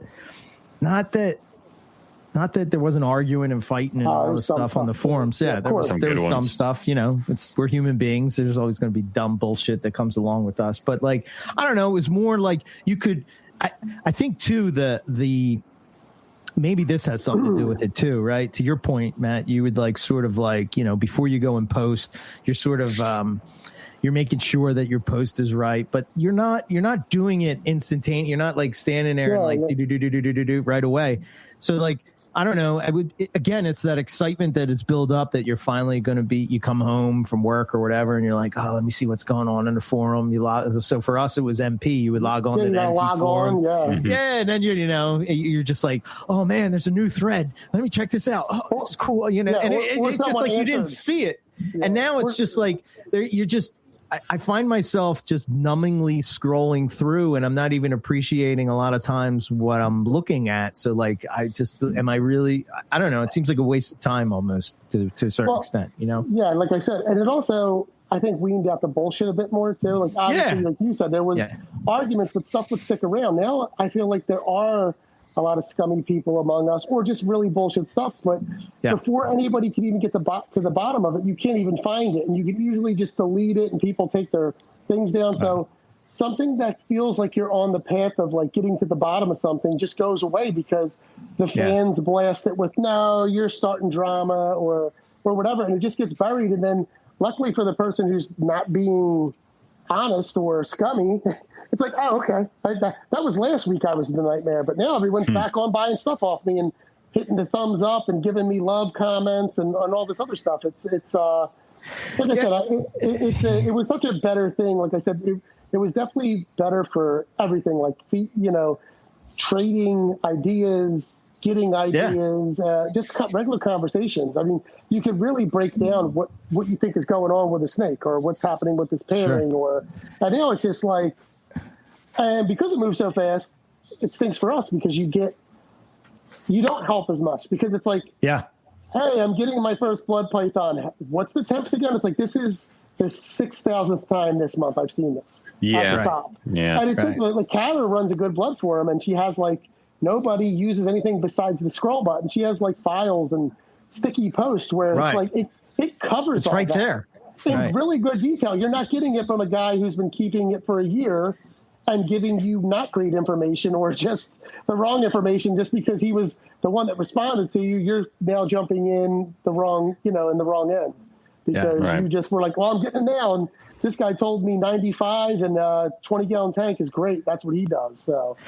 Yeah, the other thing was like I kind of like didn't like it, but I also like it now. It's kind of like you could have like everybody had this weird name, like they never were their name, and it was like you'd be like, and then all of a sudden you're like, wait a minute, that's you? You're Burke Philla? What? Yeah. Finding out what someone looked like was also pretty amazing because you were just when you would see them at a show, it's like, holy shit, like I'm talking to that dude, and you only have their like avatar, which is never their real picture, or it's pretty much like that. So Matt thought I was like 5'6" and Hungarian. I met you the first time I met you. I definitely embarrassed myself. I think I tell you a story when I was at Mars show. And I don't know how I got a hold of some hypo boas, but I didn't want them anymore. And I was like, can I trade these hypo boas for that T-positive blood? And you were like, no. And I was like, I didn't run, but I feel like I ran. I'm like, why did I do that? And it wasn't because I just knew you had bloods, but you were this big, tall guy. And then I did talk to you later on that show, and that's when I think we started speaking somewhat, but I was still like, I'm annoying this guy. He hates my guts. That's what Owen said to me too. Constantly. Well, I feel like that's how everybody felt when they were younger, not doing it. I mean, no matter how, I don't know. I guess now everybody was a little bit more quiet or whatever, but now I think some people are over the top salesman. But like, back then, Keith's a regular person. He's not doing a million shows. So he's just a guy selling snakes. Just like I was a guy selling snakes. I'm not, I wasn't someone who was like, oh, how's it going? I'm never like that anyway. I think that's fake, it's like you're trying to sell a car. What snake can I put you in today? I gotta have you walk. Like literally, if somebody said, if I like back in the beginning, I had stripes and marbles, and if someone's like, I was really looking for an ultra, I would talk a sale away from my team. Like, well, you should wait for an ultra. I would wait for what I. And someone would be like, you literally that guy had money in his hand ready to give it to you, and you just said him. I'm like, yeah, I probably should rethink the way I do things. But I should probably stop that. I really want people to have what they want. You know what I mean? I was like, because that's the way I was in the beginning. I didn't want to just throw money at people for, I did that in the beginning for 2 years. You just throw the money down because you want it, and then you go, how did I get this one? I really don't want this one now, and the way. Right. It's so weird when Matt talks about like doing shows and getting started and shit, because he was running his table at Hamburg when I was in my phases. I'm going to run in and find anything to Morelia, buy it and run out. So like, I just imagine at certain points he's sitting there and I'm just like, there I go running past and then running past again. Like totally I did not too. clocking his table. Before I knew Owen, when he had his old logo, I guess it was Howard or one of them threw his cards all over the place. Like, what is this card with this stupid logo all over? Yeah, thank God we changed that shit. I really was like, why is this all over the goddamn show this time? Like, it was all over Hamburg. I'm like, who did this? I thought it was your marketing strategy. Like, no. Howard throwing your cards all over the place. Howard literally took them and threw them at all these tables. You all the time, so. Yep. Yeah, I think I was at your table too, Matt. Way when I was first getting back into it, I think I was walking around with my dad, and I ended up buying my first carpet python because I don't know. I was walking around and I think it was the same way. I was like, oh, I'm not going to talk to him. He looks like he's going to beat me up. Yeah, that dude looks hard. Yeah. It didn't matter what the person looked like. You were a little bit nervous to talk to people. I mean, it was. Yeah. I don't know. I think that's a good thing. I think it's weird. Well, not anymore. It's whatever. I want people to come up and not be nervous, because when some people would say like, oh, I was nervous to talk to you. I would think that's crazy, but I get it because I was that person too with anybody. It didn't matter what Keith was scary. Look at him. I mean, dude, I can't look Keith in the eye. Like, that's, if anything, anytime I talk to Keith, I'm looking at his glorious mustache. Yeah, he looks like a retired. He looks like a retired professional wrestler, and he's just. He's gonna you ever notice the old pictures of Keith? Like that's what he's gonna do. The old pictures of Keith, he's got the longer hair. He's jacked as hell. He's holding some snake, and he's like serious. Like he is not smiling. He is like this. The funny thing is, remember when they took pictures back then? It took like a long time. Oh yeah, they had to wait, hold it. Yeah. The funny thing is when we did shows, like Teresa would literally tell me like sit on the floor, crouch down. Let me draw some people over to the table, and then when they have questions, you pop up and you can answer the questions because nobody's coming to the table.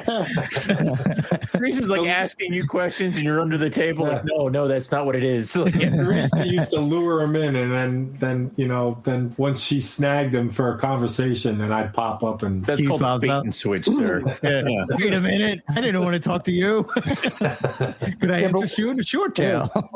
One of the other things I miss a lot, which is I guess some people's dream now. There's a lot of people into it, and they are focused. Not as many into Borneos. Borneos is wide open right now. Please come in. The most fun time was when so many of us are working with Borneos because everybody had somewhat of the same direction, but we had so many different directions and getting ideas and bouncing. I know there are some people out there that probably think I just never did things that way, just for money, or you hear someone's getting out. There would be certain species, or even in blood, you would hear someone's like, "Oh, good," and not even because the person was like a dick or anything. Like, "Oh, less people." I thought it was the most fun. Like Keith, when the what was the forum, the small forum, Curtis Forum. It was like the most blood people ever, and everybody was doing something, and they had an idea. It was so much fun. And the Blood Python Forum, the Cara ran. There were so many people. We even had Cameron on our come on our like after a while. Curtis Forum had every blood person in the country was on it there for a little bit. Yeah, but like I said, I loved it when it was so many people. I remember there's people now oh man, you're kind of sitting alone, and it's not that much fun. I'd rather more people be into it. It's so much more fun because also people, and it's not just because people are buying. I mean, that's a cool thing too, but there's so many different ideas, and generally we're buying off each other or trading each other. There was a lot of people, and they all had their projects, whether it was Reds or Borneos, but it was so much more fun back then. And there are still people that are very dedicated and focused. And there are newer people that I'm starting to learn, and they're getting their feet under them. And I imagine it's going to be awesome when they have great animals and they're going to start going. But it just doesn't feel like it was back then. Like I said, I know I was the new guy coming in, but I quickly was catching up, and it was fun when there was so many of us. Like I said, the Daytona show, there was, a good 12 to 14 people that were all breeders, and we all had cool stuff going on. And we would start meeting outside near the pool and just to meet up for an hour at nighttime and just talk about projects. Not like, we would talk at the show, but it was just showing each other actual photographs, not your phone, because you had to show like photographs or whatever, or it was such a better time. I think the more the merrier. It's such a better thing. Well, as an old school Borneo guy, I got two comments I'd like to make. So the first comment is the marble bloods that I produced. Borneo, marble Borneo. No, back then they were marble bloods. Don't start this. Oh my God. What is this? We hit a nerve somewhere. So back then I had wild caught animals from Tom Crutchfield. I had a couple animals that came out with some speckles on them. I raised those up, bred them back together, and increased that look. And those were pretty wild looking. Mm-hmm. So I was going to put an ad in the vivarium. And Teresa and I had 3 of the babies in Tupperwares on our bed in the bedroom. And I'm trying to write the ad for Vivarium magazine. And I'm looking at the back because, as Matt knows, the originals that I produced had this very scrolled, very obscure, messed up back pattern. And the sides were white with speckles, but the back pattern is actually what caught my eye first. And it looked like marbling, the back pattern. And I was going to call them scribbled bloods because the back glad you didn't. The back looks so scribbled, and Teresa's sitting there and she's looking at him. And I go, it looks like a marbling pattern. See how scribbled it is? I think scribbled bloods. She's like, no. And I'm like, but really, like, I think it really describes what they look like. I want to put that in the ad. And she's like, no. She's like, and we're arguing. And she finally goes, damn it. They're marble bloods. Just call them marble bloods. So I'm like, okay. All right, fine. Never thinking it would take off. So I posted it right before the Mid-Atlantic show in the Vivarium magazine because I was going to have them at the Vivarium magazine. And I'm walking around the show and I hear this guy and he's like, you see that idiot? He posted something called Marble Bloods. What the hell is that? And I'm thinking, cool. Real cool. I knew it should have been scribbled. I'm like, that's my ad, And then Eugene Bissett came up to me and he's looking at him and he goes, are these the things in the Vivarium magazine you call Marble Bloods? I go, yeah. He goes, those things are badass. And when Eugene Bissett said that to me at the time, you know what I mean? I'm like, holy shit, I got something good here, right? Yeah. So in my mind, I had where that project wanted to go. Years and years, I knew it was going to take me, and I knew it was going to get there. And Matt knows where I'm going with this because Matt took that project to exactly where I wanted to go, and I never got to achieve it. So I think it's cool as hell that Matt, somebody that I befriended and never talking to him about what I thought they should look like someday. His extreme marbles achieve that goal to me. So to me, it's just like such a badass project 20 or 30 years later now, whatever it's been, and he's producing these animals, you know what I mean? Like such a good friend. Yeah. And he achieved that goal that I never achieved. So I want to give him kudos for that right off the top. Well, thank you, Keith. It takes a real winner myself to do stuff like that.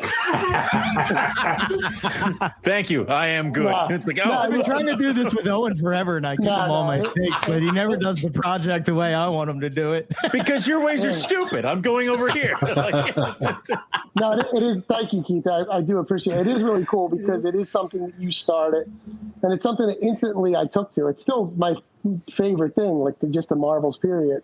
And being how we never did talk about like a vision, like that's true. Keith never said where he thinks it will go or what he ever tried to achieve. And the minute I hit them and Keith saw them, he was like, I was going for that. I'm so glad that they actually achieved. Like I could see that they did that, and he thought it was so cool. So it was cool for me. Like I said, I remember the first time Keith wanted an animal from me. That blew me away because here I am always looking up to Keith, buying animals for him, and he had to have something. That's a turning stone for a breeder, someone who's keeping, is when someone that you look up to turns around and is like, I gotta have that one to add to my stuff, and that was a cool thing. So like I said, it was cool. I feel like I took Ghost too, and that was Keith's project. And then I still have Ghost. I still really like them, but there was a guy, Frank Good, who would always shop with me, and he loved the Ghost. And I felt like I started having osselets. I was working on marbles. I always was working on stripes, and I saw Frank's passion, and I kind of was like giving him holdbacks and selling stuff that I wouldn't usually sell. And I would sell that stuff. I'd give it to Frank, and then Frank took it to a high level. So it was really cool that, like I said, Keith's project passed through a lot of people, and Keith knows Frank, and he's even bought, I think Frank's bought stuff off of you, but like I said, when Frank really showed how much he would come over and just be focused on the blue stuff, I'm like, it's a holdback, but you got to have it. You know what I mean? Stuff like that. Yeah, there's some marbles. Yeah, those are crazy. That one. I want that one. Or that one. That is a cool story that, I do. I kind of just really like that whole idea that, Keith started the project, Matt finishes takes it to the next level type of deal. That's awesome. And I can relate to like the fact of Keith buying one of your snakes. Like, I think for me, it was probably when Nick bought one of mine. It's just like, something crazy. Wait, it's weird. It's weird when that happens. It's like, you're like, the student has become the master. I have to force animals on Eric, where I'm like, you need this for your project. He's no, I'm like, you need this for your project. And I take it. Yeah, make him take it. Yeah. What's really funny is like the marbles Keith started, but I never got my original stuff from Keith. I got it from Mike Kostakos, who's also like a really good friend, and he worked directly with Keith on that.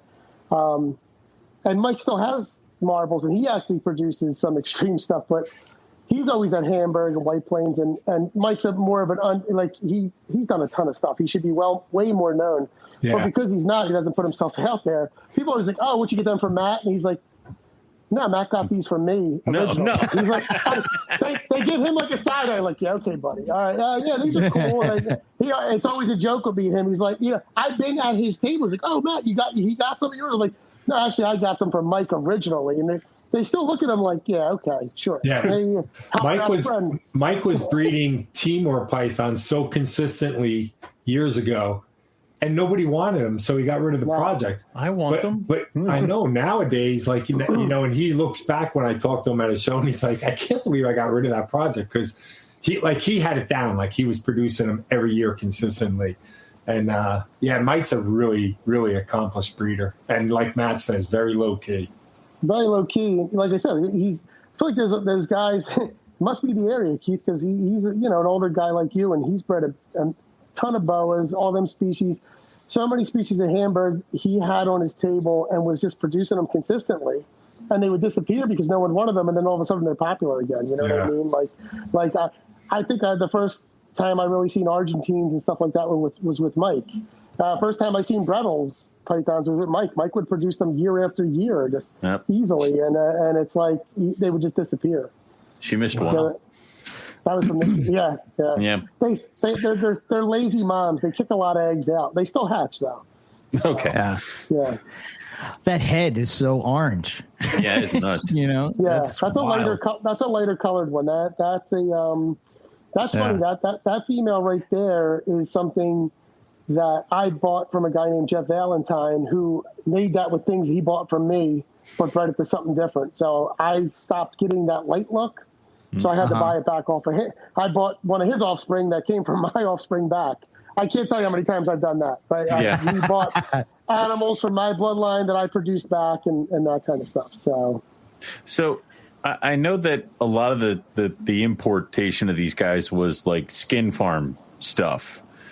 And that's where a lot of the weird, like, new morph things kind of popped up every once in a while. That was mostly the blood pythons, not so much the born. They're all the same. There's no difference I between the two. forgot. And I'm tired of trying to explain this to you too. Yeah, I don't know why we keep having to rehash. Are all carpets the same, Owen? Yes. What would you do if somebody came on to NPR and said all carpets are the same? You can mix them all up. What are you doing? I'm going to breed my diamonds to my Brettles all the time. That's what I'm That's doing. been done, and it's fine. Anyway, yes. Is there still some new stuff that comes in that is like something that like wild caught or importation animal that is like, holy crap, this could be something? Or have we already reached the max with that kind of stuff? Yeah, it's not coming in like it did. Like, when Cameron was bringing stuff in and there were a couple other guys. Now because of Facebook, you have relationships and there's Indo blood forums and you see the stuff and those people are more than willing to give them up, but it's just harder to get them in directly.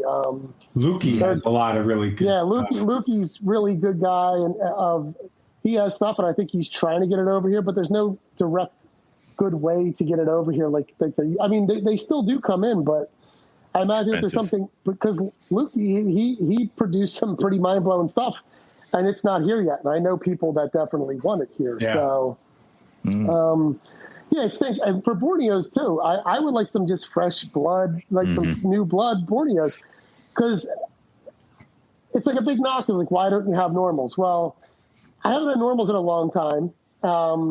They all, you start breeding stuff into them, you lose the normals. I like normals. There are a couple specific looks of normals I really like. They vary so much. But anything that's a normal definitely is het for something else. And I don't mean to be like, I think they're all pretty on their own thing, but they're not the normals that I want. Like, I don't need the most spectacular normal, but the ones that are being sold and generally on Morph Market, they don't have good info on them and they are pretty ugly. But I would like to just start hatching normal Borneo short tails, but I just don't know where you're going to get a definite normal and something that I would like to look through. I don't want just any two normals. I would like to, it'd be great to get a shipment of just baby normals or, farm hatch normals and pick through a couple, you know what I mean? Just take a handful of them. That would be kind of cool. You think with all the other species that come in from like Indo and stuff like that it wouldn't be that hard to, like, they would be something that would be like the next step. The next step over would be to bring some of that stuff in. So, yeah, I wonder why Dan doesn't do anything with short tails. He has. He's definitely done. Yeah, I've seen some on his channel. I don't know if the farms aren't holding as many because they're not in demand. And like, because for so long they had such a bad reputation, and the wild caughts do, and now everybody's doing captive bred, and there are a decent amount. I mean, you can get T positive, T negative albinos, ivory blood pythons. It's all pretty affordable. So I guess it's like, who's going to really buy this normal, wild caught red blood python? That's the marked up or skinny looking when, a golden eye blood python, which is amazing looking, is like, I mean, you could see they're going for like $350 now, some of them. So really, it's probably it's really wow. They were 10 grand when I was working with them. Yeah, it's crazy. Wow. And the thing is so many morphs now that people are making, like, triple pet and combos, and all, like Elijah hatched out what looked like leucistics a year or two ago. And, there's all kinds of stuff now that you can make a lot of combos. So unless something really unusual comes from the wild right now, I don't think there's a huge market for the wild stuff, because it definitely is not coming in like it used to. No. If I got a question, like $350, the price you would pay for a wild caught normal that's like on its last legs, you could get a really nice $10 morph that is from cat. Yeah. I don't know. I was going to ask now I totally lost it. It's gone now. He lost it. We looked at him too much. So now nobody speak. Just stare at him. It's how he gets it back. With with like from the early days, was it a matter of, I know like the short tail world, at least when I was sort of dipping my toe into it, they were like anti-crossing things and whatnot. And like, did that start from early on and then that just sort of perpetuated on going forward, or was it? Well, Keith can give you more on this subject than I can, but I'll put it this way. Today, it's frowned upon. I don't like it. I don't want it. It's always been frowned upon. Yeah, it's always been frowned upon. With short tails and bloods, and it's there's people that do it and all, but it's always been frowned upon, big time. Yeah, for sure. And the reason why they could just look too much like each other, and sure. Still to this day with any species, I've seen the arguments like, as long as the breeder's up front, what can go wrong? And it's like, that's such a tired and dumb thing to say, because so much can go wrong. You know what I mean? So like, many things. And that's the issue with hybrids is because there are too many of us. People will sell it for what it is, not knowing, being ignorant of it, or just not caring to or make a couple bucks. And things just change hands too many times. But like, have I seen them? Yeah, they can be cool. Like, everybody also likes to just go, they're ugly, they'll be disgusting. No, you can make them cool. You can make them very cool. But it's just the point that it's a slippery. I mean, you guys, it's a carpet pythons. You guys know how slippery the slope is. It gets crazy. Yeah, I wonder why the carpet world is different. Like, because I mean, am I wrong to think that back in the day they sort of were considered like one thing and maybe they were subspecies, right? Now they're full species, but back then and when they first were coming in and stuff, they were subspecies, right? Right. So like, I think the justification in carpet pythons was, it's they're subspecies. So like, we don't believe in subspecies. And now it turns out that they're all kind of the same anyway. So I kind of disagree. I feel like with carpet python, it was everything is separate, and then Jag hit, and everybody went with the whole. No, jungle diamonds is what I'm talking about. Either one. Think about that. Everybody just wanted to mix it to make it it's look like, pretty. I have stand 75% diamond. Exactly. Like, why don't you get 100% diamond and you'll be much cooler? You can just be happy with your 100% diamonds. But and I've seen animals that I've sold that were coastals, but they're black and yellow, and then I've seen them become jungles. Like the next show. Later on. Yeah, I know that. I've seen that. So very easily you could do something where it's like, listen to me, this is this, and then watch somebody just not listen and go off and run down the road with it. It's funny, right? So as you guys know, I'm a little eccentric when it comes to like documenting the whole carpet python world, and I've been doing it since 2005. Right. So I started to like go through these archives of information I have. And I think about the world of 2005 and now 2000. And there's certain things, I'm not going to go into it on here, but there's certain things that I know that I forgot that were species that they didn't know what the founding animals were, or they, it's like they've just become this pure thing when really they weren't, and they never were. I mean, I guess depending on where you want to put it against, like, I guess you could say this is a jungle or this is a coastal or whatever, and you're just taking a guess.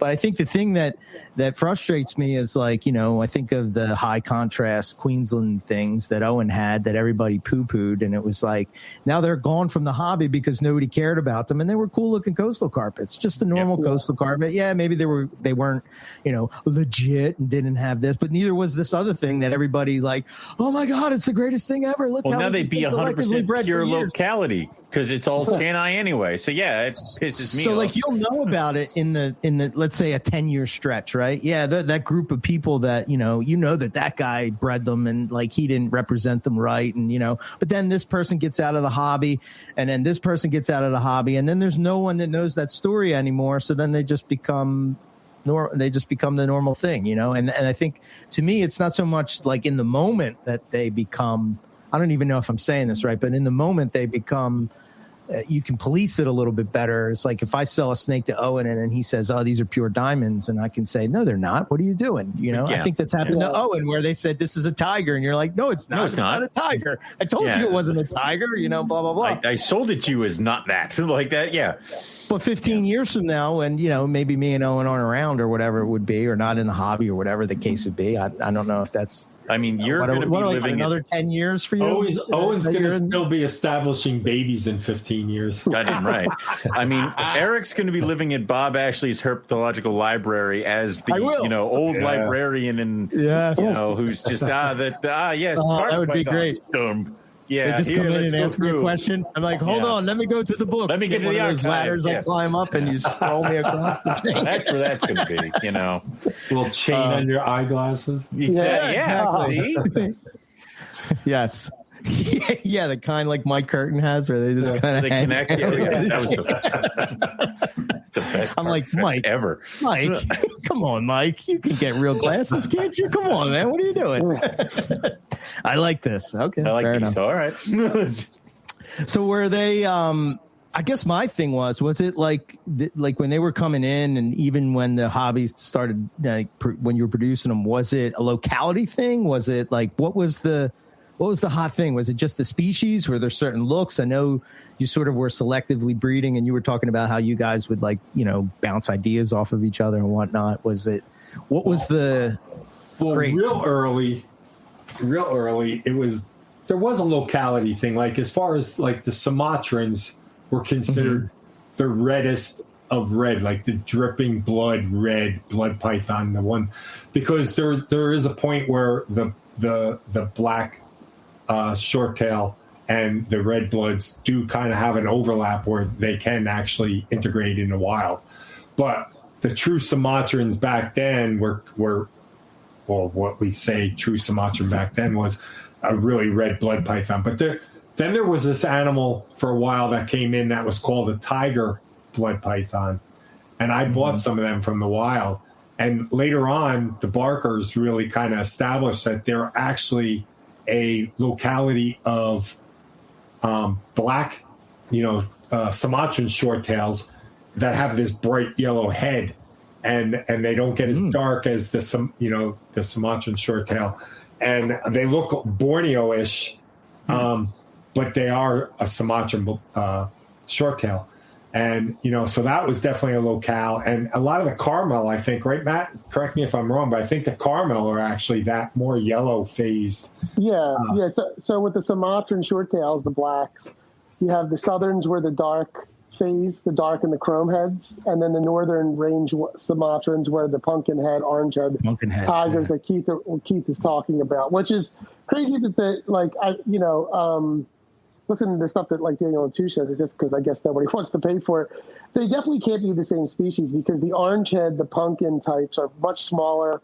They lay larger eggs of smaller numbers, and the dark Sumatrans, the really jet black ones, even the ones with the chrome heads, they get larger and they lay smaller eggs of larger quantities. Right. So they seem to be pretty different. And I'm sure people have crossed them back in the day, and we're still dealing with all. Like I'm sure people crossed everything. Because I was going to say to you, Keith, I know even when I was getting in, but with List, everybody wanted like the big thing. The most popular of the three, still to this day, are red bloods. Brongus. So people on List would want a red blood, but they would get sent a pumpkin head Sumatran or a Borneo short tail, or who knows what even they got, but they never got a real red blood python. They might even get like something if it was small. They would, red bloods when they're babies, especially back then, they didn't look like much. They would be rusty, brown, orangish color. There was a lot of yellow phase types, and I think people didn't know what the hell they had because they wanted like a red blood with yellow pattern on it. And like I said, them lists would literally say, Brongus, you'd order it and people get a Borneo short tail.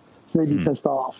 So, but still to this day, when you look at some of the wholesalers still, they will advertise on Morph Market, or even when you could do Facebook or King Snake, you would see blood python, Malaysian blood python, which, that's where a lot of blood pythons were.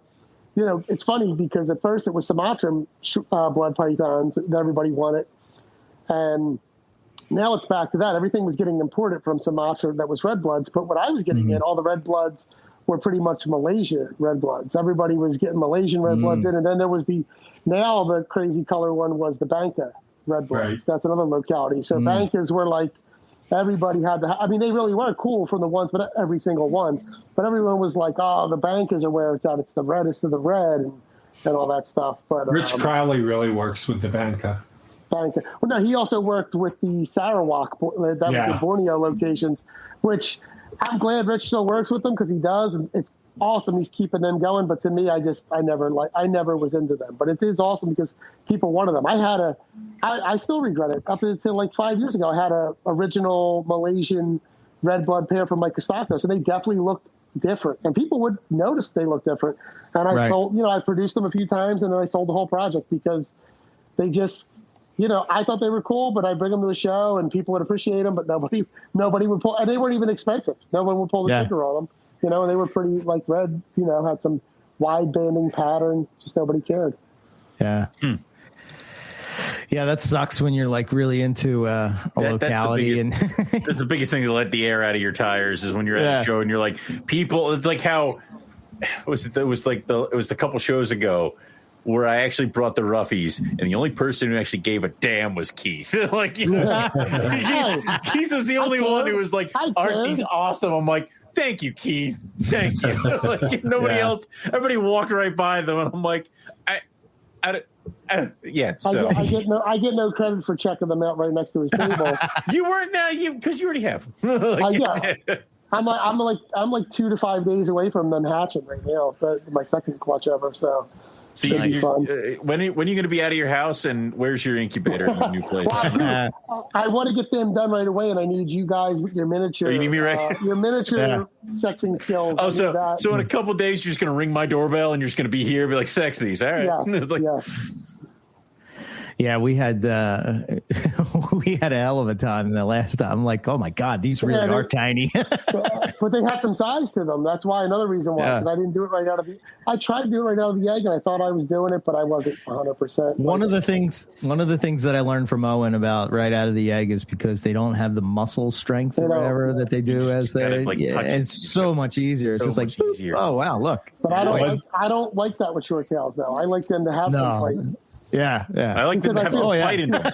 No, because I feel like males don't. When it is a male, they don't really have much fight, and that's how you. Because Keith knows, sexing short tails sucks. It's terrible. Yes. Eric knows from looking at hundreds every year. Eric.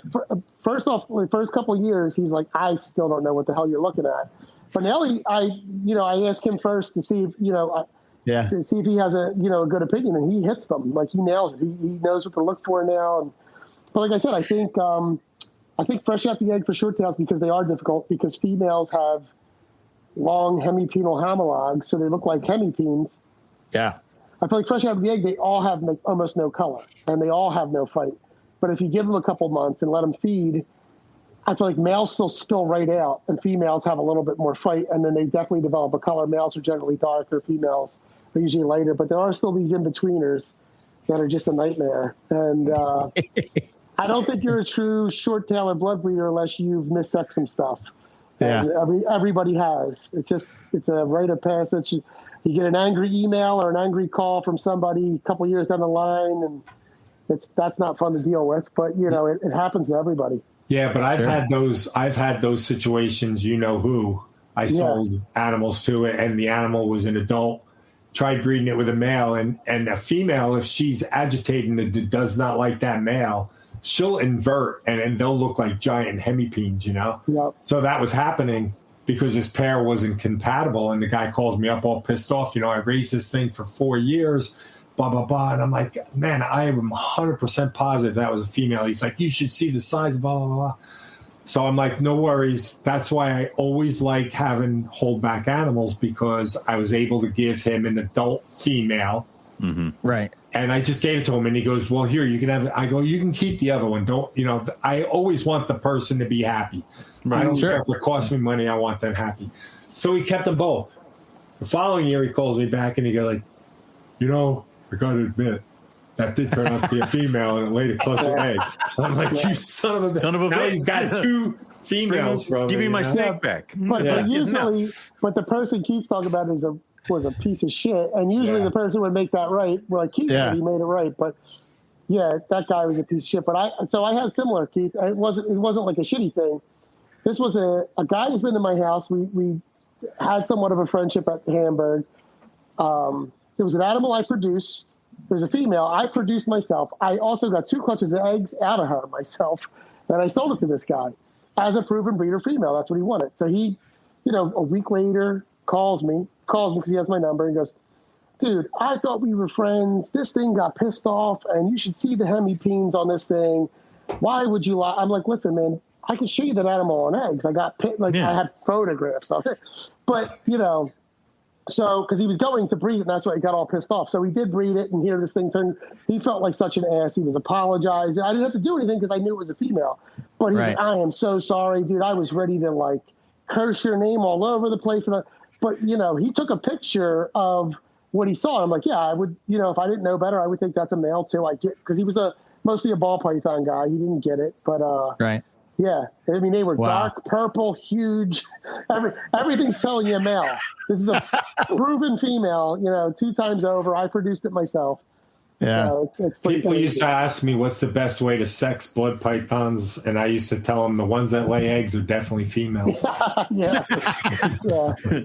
That happens sometimes with some of my I when I pair the team wars together. It's going to be hard to tell them apart. And I'm like, well, with the one that lays eggs will be the female. I'll know that one, but I only have the pair. So, but it's funny because Keith is always teaching as much as he can. I don't think he even realizes it. When we were over at his house and we're like, oh, sexy Argentines. He's like, all right, what do you think? I'm like, I have never done this before at ever. He's like, I'm like, male. He goes, yeah, it's correct. I'm like, oh, okay. All right, we're good. The bubble way, you did the he just the palpate way. Yeah. He's like, it's good for me. I'm like, okay. I don't even know. And I took all those Argentines to Daytona, and I had Paul Metzfeld and John Barry, who are Boa, big time on point guys. And out of the 27 babies, except for the 2 you took, there was only 1 that was missex out of the 27 babies. So which means mine are wrong. We did good. But not. It's fun with that kind of stuff. Is just kind of to see the differences because the lucky thing with my stuff is it's always like I pop it out of the egg. It's like I haven't had the thing where it's like this can't be popped out of an egg or this is different. This is weird. So people do pop them out of the egg. I just find it because. So I've only had one customer call me and say, I had that guy, but obviously I wasn't wrong. I had one customer call me and say I was wrong. I'm sure I had to be wrong other places. I've been wrong about my old holdback animals, I believe 2 or 3 times. Mm-hmm. And like I said, I just feel the way I do it now gives me a more sure way to do it. That's pretty much what it is for me. Because now when I could pop ball pythons. Everybody's done that. So now I pop ball pythons because of the way I pop short tails. I can get their little sun clams to come out and it confuses people. Where I know they don't come out nearly. Yeah, I've done a couple, and they're like, someone will be like, oh, that isn't a female. I'm like, no, it is. It definitely is. It's just because the way I get a short tail or a blood to fully evert that I'm sure with other animals I can do that too. And that's why I'm so afraid of the little snakes. The way I crank them, I'm so used to. I know I can't do that with them. I will snap your little twig snakes in half. That's the problem. Time to sex the rhinos. Your dumb long prehensile tails screw me all up. I need the little stinger tail, like a short tail. Right. There's no tail there. I broke its nose off. What the hell? Yeah. Oh no, it's worthless. Yep. Yeah.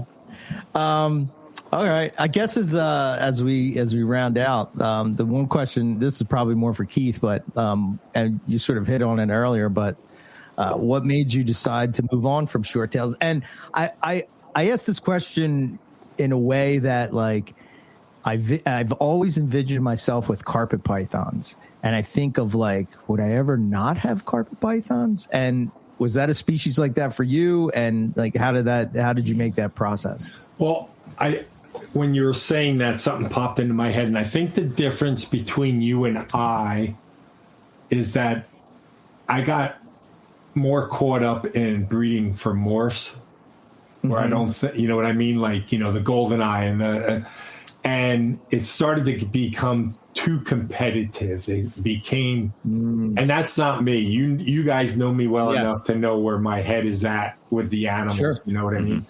And I started getting too caught up into that. And I'm not a competitive guy. I was very athletic in school. Everybody wanted me to go out for sports. I'm just not a competitive person. It really turns me off in the competitive. And that's just who I am. I can't, you know, some people thrive on it. And for me, it just shuts me down and it shuts off my creative process, if you will. So I think with the reason I enjoyed Borneos more is, and Matt will tell you, it's a longer term project, and there's a lot more guesswork in trying to achieve a certain look with Borneos, where the blood pythons they're morphs that are genetic, and you're breeding and you know what you're going to get, and you can get double genes and maybe come up with something new.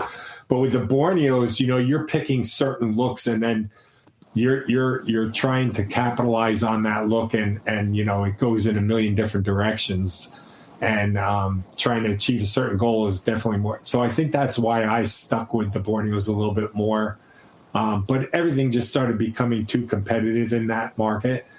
And I wanted to go back to my roots. My roots are, you know, like I say, back to just discovery, watching, learning something that, you know, everybody else isn't working with. I don't care. The value of the animal means absolutely nothing to me. I'm looking at these European wall lizards. They're like $25 each, but I think it'd be cool as hell to have a collar. Have a nice swarm of lizards. Yeah. You know, there's like all different stuff that I'm looking at, and you guys know I'm chasing the shin thing right now, Shinosaurus. Shinies, so that's really why I got out of it. Is the competition just started getting too great for me, and I just wasn't enjoying the breeding of it anymore. So I just started going. And that's why I dove into, I literally, when I got out, I told Teresa, I'm going to get 2 or 3 pairs of bowline eye because they were affordable at the time. And I'm just going to stick with the bowline eye and see what I can do with them. I got some ideas and blah, blah, blah. So that was my original goal, and then I went into a million directions. Yeah, so I remember that time by taking you to Australia. I definitely remember that time well, because, like I said, I was heartbroken when Keith got out, and you know, he's like, I'm just going to be real dialed into like 3 to maybe 5 snakes, and that's going to be my whole room. And I think the next time I went in his room, he had almost just as much stuff as he had short tails, and I'm like, but it was different. Yeah, it was different. It was different. Yeah. It was different. But Keith being modest, I mean, what happened really was he had too many fur coats and wristwatches, and all the money he made, he was just like, oh man, these blood pythons. I've seen Keith's garage. He had such high piles of cash. He was like, I don't know if I could just keep beating all you guys like this anymore. I'm going to give you guys all an opportunity to you know, live. So all right, we'll go with that, Matt. Yeah. Listen, we've all seen Keith's garage and the amount of fishing tack that he has. We know where the money went. Okay, like it's. I just keep picturing Keith walking down the aisle with a chalice and a fur coat. Like, what's up, bitches? It's weird that he does that. He had a big chain that said the Blood Daddy on it. It was weird. It was Spins. Yeah. Blood Daddy. Somebody has to make that Someone, please, God. Blood Daddy. Yeah. Listen, I'm going to Daytona this year. I expect Keith to walk around like that if he's Are there. you going to Daytona? Yeah. Oh, freaking awesome, dude. Yeah. I'll see you there. Yeah. Good times. All right, I have a closing question that really has nothing to do with short tails, but I appreciate. Well, maybe it could. It depends on how you answer, but I think it's good for people to know the history of it. I appreciate you guys coming on and sharing your stories and how you got into it, what it was like, and the good and the bad and all that stuff. But I guess I'll ask you first, Matt. What in the world of reptiles are we not talking about? What are we not talking about? Yeah. that we should. Okay, let Keith go. I don't even need a second to think about that. I don't know. I just was thinking, thank God they asked Matt that first. Well, Keith's gonna be like elephant trunk that's a rough snakes. one. Like that's what we're not talking about. Okay, what we're not talking about, our circle does, but just how cool these animals are, not just for the paint job. Like I have mutations and stuff like that. I think they are cool. They're a lot of fun. But animals can just be cool on their own. And I think what we're not talking about is, I hate to focus on negative out of this question, but it's just like, I think everybody is so convinced they love animals, they like animals. I think there's a lot of people among us, and not that they don't take care of their animals, they don't really love animals. They don't really love what we do. They're kind of a tourist here. Mm-hmm. And I just feel like they might think they do, but if you take the price tag away or you take the chasing something away, do you really love it that much? I mean, do you honestly? Because I have short tails and most of them are mutations, but I'm dialing back the red mutations because I think people are doing a hell of a job with it. And kind of like Keith, I'm not in super competition, and I don't think the guys at the top are in competition, but I just feel like I don't need to add to that. I'm going to keep some, but whatever. But the rough scales, it's one of my favorite things, and I don't want anything to happen with them. It's one of my favorite things to keep. I can't wait to hatch these ones. When I was doing condors like crazy, I still got the Wanneroo. My favorites were the localities. Are the mixed stuff cool? Sure, but the regular stuff is cool too. And I just think, let's see if you take that stuff away, how long some of these people are around for and stuff like that. I think we idolize too many people that are just paint job specialists or just chasers of that. They have big wallets. And I just think we need to get back to, you can like that. I don't think there's anything wrong with liking that. And you can do what you want. I mean, everybody can. You can't make anybody. But dial into something that's, like I said, keeps looking at wall lizards. You know what I mean? Like, this stuff can be, anything can be freaking cool. Like, and there even are people that like just the normal species of stuff it is, but they still have gigantic price tags on them. I just don't think we need to have, everything doesn't have to be $5,000. It can be $100 project that, or just a pair or a couple you just want to keep. You don't have to breed it. That's really cool. You know what I mean? And I just think that's what it is. I think the reptile hobby is gigantic right now, and it's not full of reptile fanatics. It's full of, look what I got, look what I'm chasing, look at the money I make fanatics. And like I said, I hate to put a negative spin on it, but I just feel like that's something that I see all the time, and it's just, it's almost like they're into running a small business rather than into reptiles. It just so happens that the reptiles is the small business. It's like entrepreneurship you're more into because you're trying to do your own business, and that's fine. That's cool, and all the things that come along with it. But I just don't know how it continues to be able to keep selling. Like back in the day, you would sell the dream to people. You know what I mean? You see that dream's not there. Can you be successful? Can you have a good time with it? I guess, yes, definitely, for sure. But I still feel like I said, ball pythons. So I was listening to a podcast where like nobody wants normal ball pythons anymore. Nobody even cares. But I do. No, I know.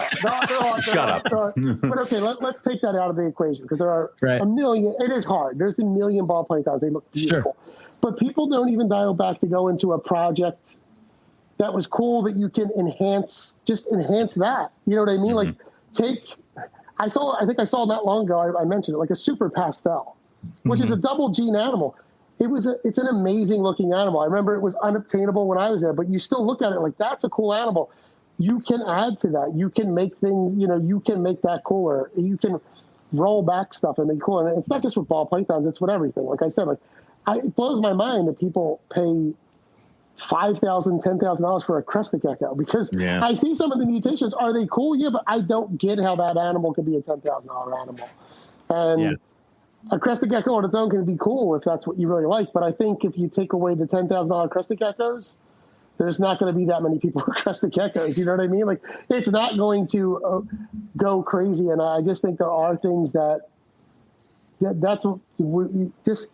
Stuff should be appreciated more and not just all the fancy stuff, the high dollar stuff. I think there's people that literally have 500 ball pythons, but don't know what a ball python is. They don't give a shit. They don't give a shit. You know what I mean? Yeah. Or how they work. And that's frustrating to me. I know for a fact what I was doing, like I said, I'm going like 2017, 18, not that long ago. why I was at Hamburg with retics, because I produced some. When people saw they would know what retics are. They were naming the genes, like, stuff that I didn't really even know about. I want this OGS and all this other stuff. But they'd seen a normal and go, what is that? That's a normal. It's normal. It's like you're naming mutations I've never, like, I don't know much about, and you're blown away by a normal. How the hell do you know what a normal is? You know what I mean? Like, that's a normal retic. Like, what's this one with the reticulated pattern? Yeah. But aside from that, they have no idea how that animal survives in the wild. What it's, anything about that animal being that animal. They know, like you said, skin color. They know the formula of keeping it in a 32-quart rack to make babies. Yeah. Well, you could see this now. Like, I mean, raising a price does bring it to people's eyes, and you can see how cool it is. But like I said, Mike Kostakis always talks about it. Viper boas. At Hamburg, you could give them things away. You really couldn't. Nobody gave shit. And now, one with its jungle skin on a wild one, you could sell for $600 because you don't know what's coming out of it. And people were like, there was a point where people couldn't get them. Like, they couldn't get them in fast enough to people to have them. Right. And it's the same snake. And I'm guilty of it too. I walked right by them. I had a couple of Viper boas. I wasn't paying $600 for them. I was getting black and brown ones for $250. And I just saw that I didn't really care about the species. That's why I got rid of it. To me, they were kind of boring. But yeah, it was, it's just crazy because, like I said, I think the price definitely drives stuff. I think you can also bring it to light a little bit more. And there are people that stick with it. But then I mean, we've all seen that thing where the price spikes, everybody wants it, the price calms down, and all of a sudden you see nobody cares about it anymore. You know what I mean? Like, the price ain't there, so I just don't care. And I know some things, if you go crazy with it, you have to kind of dial it back. But if you've got 4 and you said you really love them, and now the price went from 600 to 100 again, you're like, I just can't. I don't like these Viper boas anymore. I think that's the problem. I didn't like them because I just didn't like. They were boring to me. So yeah. Okay, I like it. I like that. But, it's kind of like I don't know if you were looking for a negative or positive. No, it's something we were talking about. That was the end. Correct. Yeah. 100%. That was the question. You got any thoughts, Keith? Well,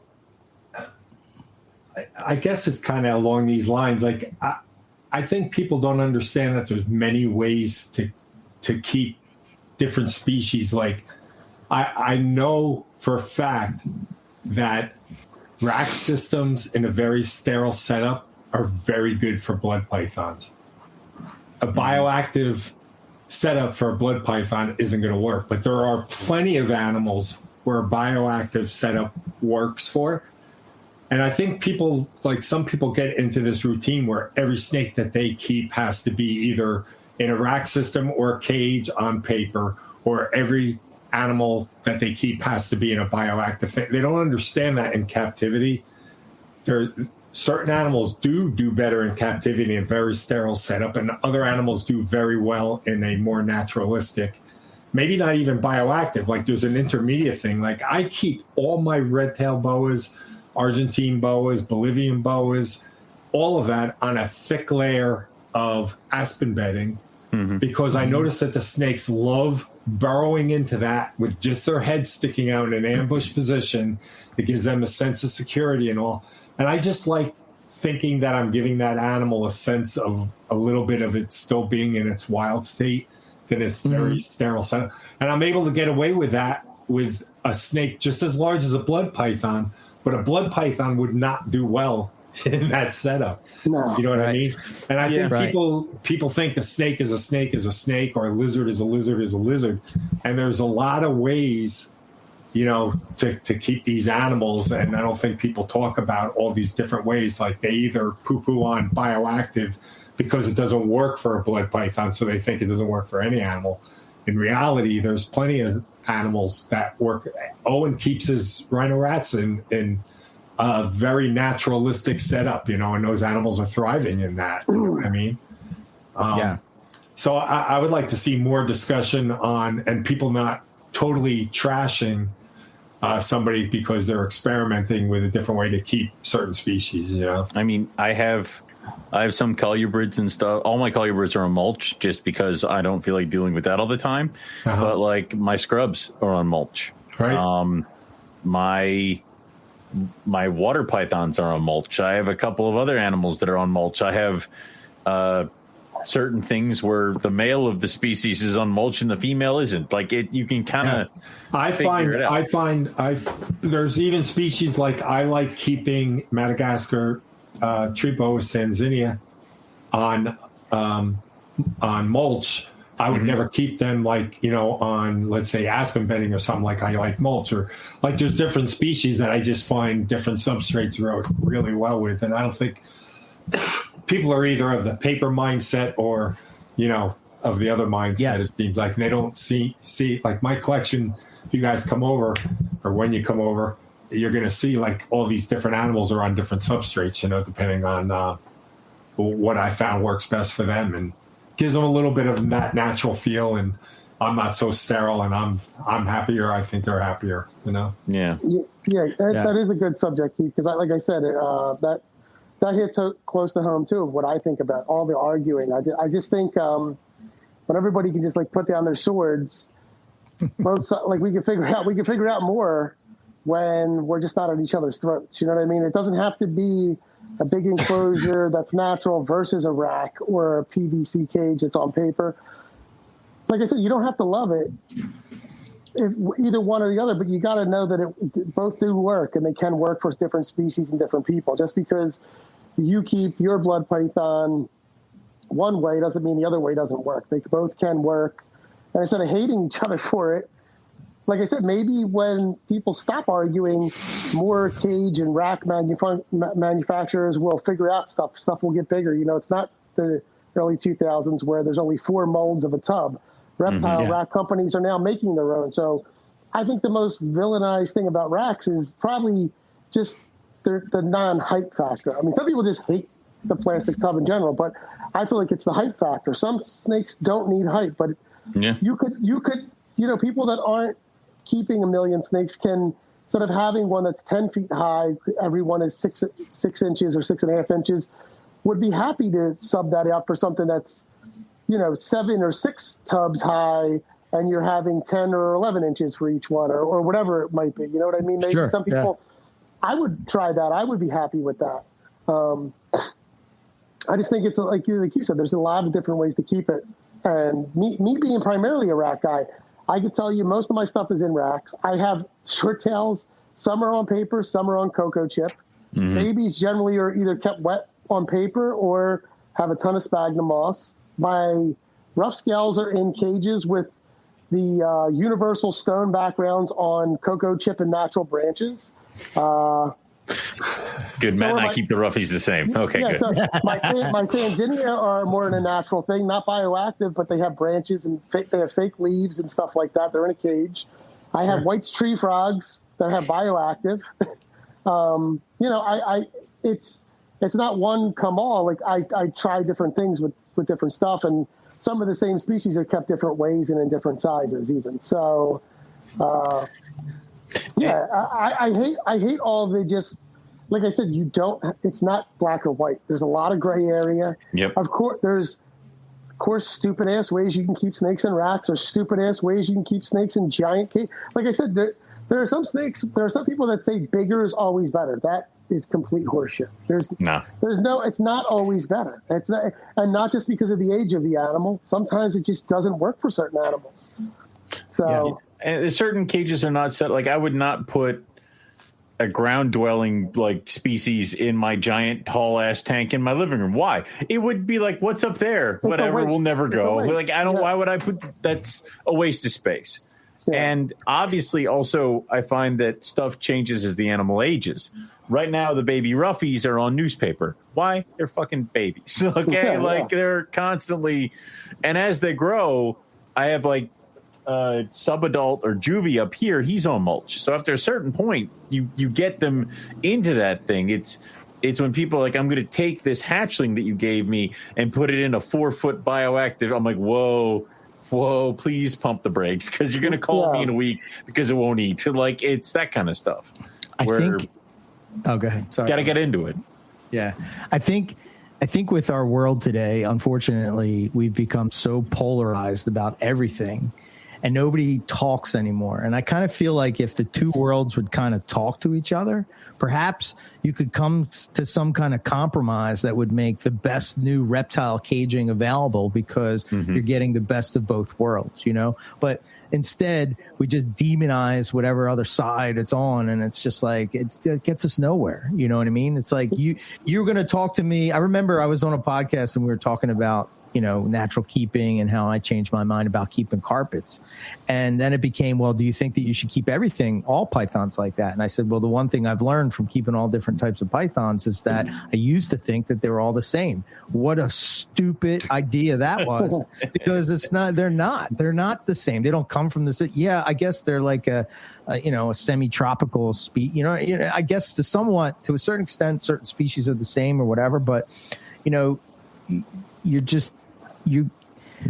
I don't know. I don't keep a short tail, and then I'm not gonna listen to the two guys that have kept them and bred them and been successful. And like, if I get to a point where I'm comfortable with what you guys have already done, then it's like, okay, maybe I start to experiment and then say, all right, you know, hey Matt, hey Keith, you know, here's an idea. What do you think of this? Do you think this would work? And then, you know, maybe you try it out and see how it goes. You know, you guys are talking about experimenting with different beddings and substrates based on the species or even an individual animal. I don't know. I just wish there was more of that kind of conversations that happened in the normal world of reptiles, as opposed to like what we do behind the scenes. Like, hey, I kept it like this, you know, blah, blah, blah. Oh, yeah. You know, I think Keith was the one that told me. I remember we were at Carpet Fest and he was in looking at my snakes and stuff. And, you know, I was talking about, he was telling me about short tails. And I know you did this, Matt, but I don't know. I just never thought I'd just put all the sphagnum moss in it. So it's like a big hide, right? Because that's kind of what they do. And then all of a sudden they feel more comfortable, you know? So I was like, I wonder if that would work with like carpets. If instead of using a hide, I just did that. And I did it and it worked great. It's like, I don't need one of those, you know, black hides or whatever. Maybe it makes the snake feel more comfortable or not. I don't know. I just always felt that those black hides were good, but it didn't really do what I thought a snake would do if it's hiding in a crack. If it's hiding in a crack, it's cramming itself in so that all parts of its body is touching it, so it feels secure. It's not this big box that it's just sitting underneath. Like, I don't know. It just seemed, it worked at the time, I suppose. And you wanted to make something that's commercial that you can produce and all that kind of stuff. And I'm not saying that that's a bad thing, but like, that's why I go back to toilet or paper towel roll. Yeah, you definitely do that. That definitely is the thing that works. You know, it is annoying. It's just the arguing. You don't have to have a side. It doesn't get us anywhere. You don't have to love it, but you have to understand. Like I said, for me, when it comes to like rat keeping and all, I can understand that people generally might not like the way it looks. They need educating about it.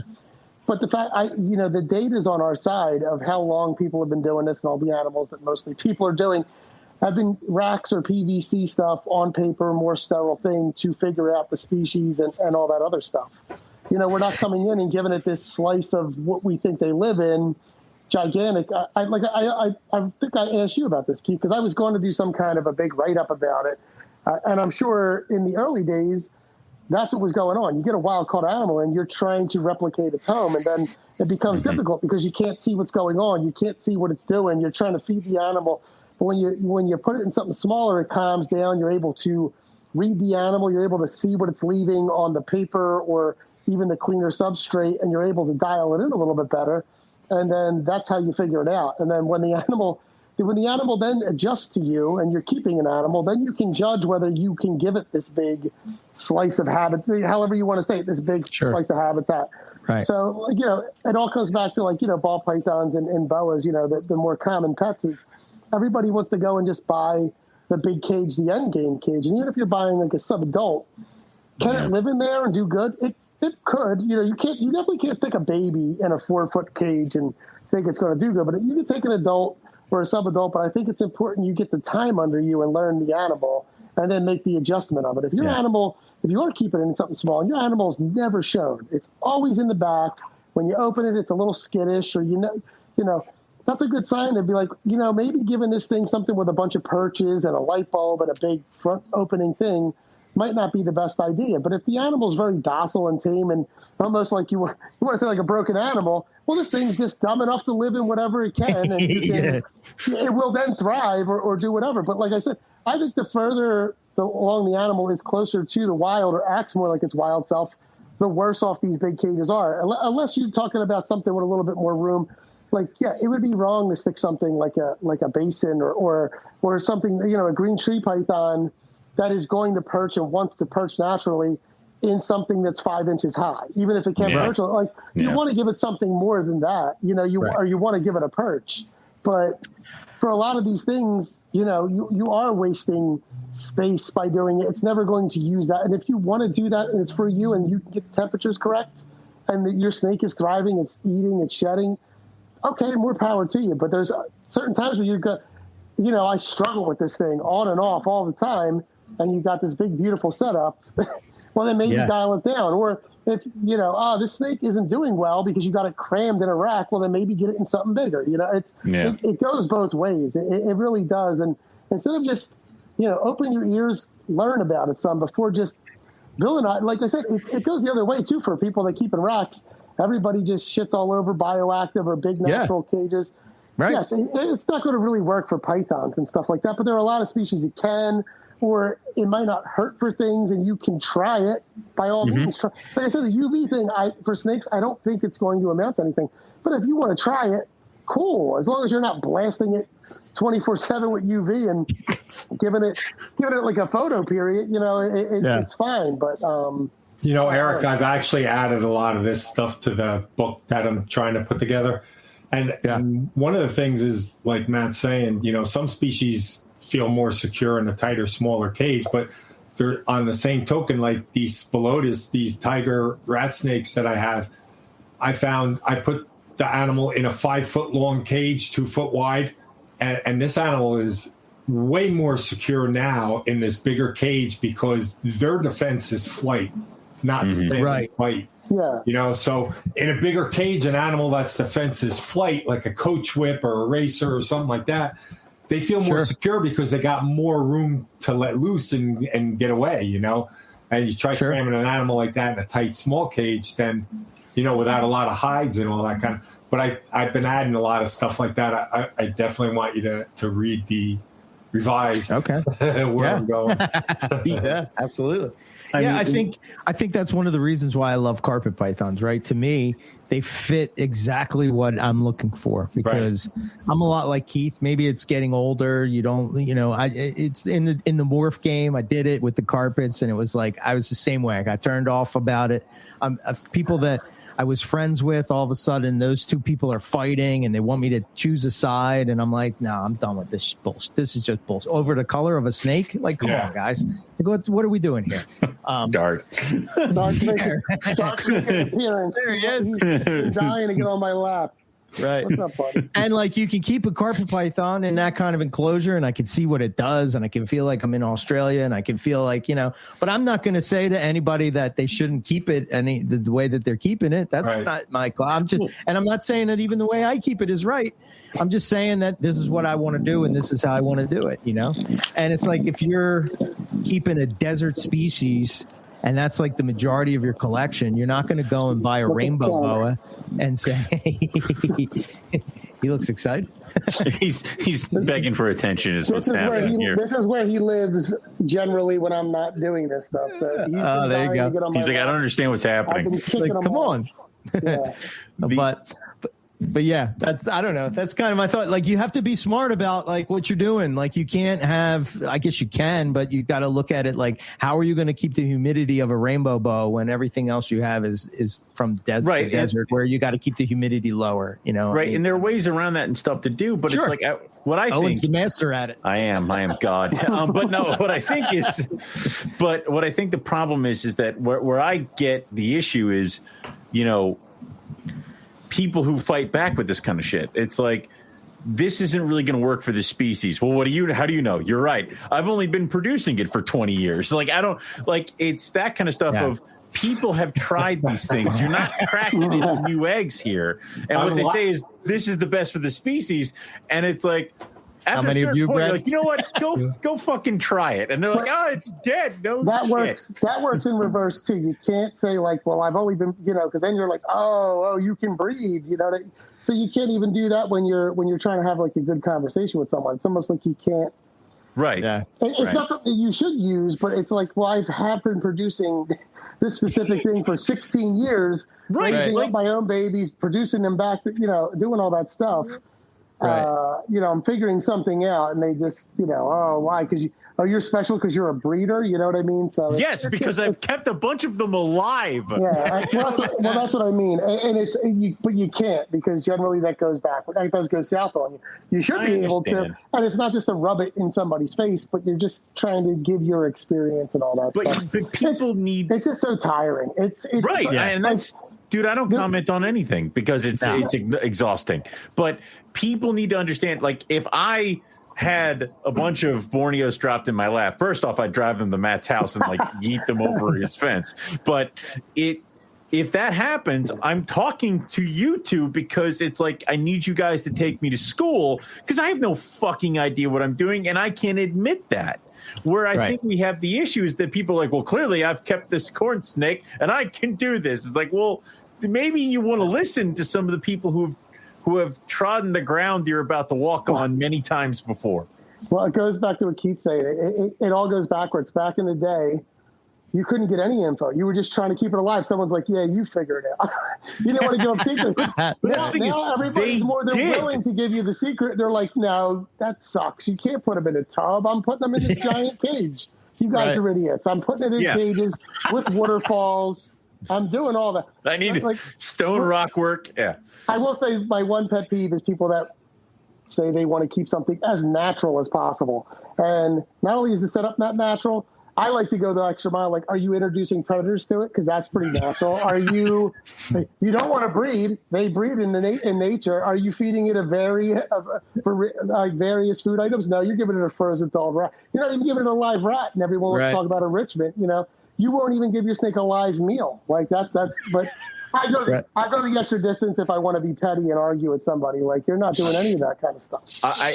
I did think Matt was a little crazy when he introduced cane toads to his roughy cage. So far, nothing bad has happened, but he is playing with fire. Yeah, PTs. So, yeah. Close. For those who know, no. Where's Teresa? Where's Teresa? That was a close one. Man. Teresa still will be laughing in the middle of the night. On that note, Pinky's out, right? All right. If anybody wants to get in touch with you guys, where can they find you? Matt, where can they find you?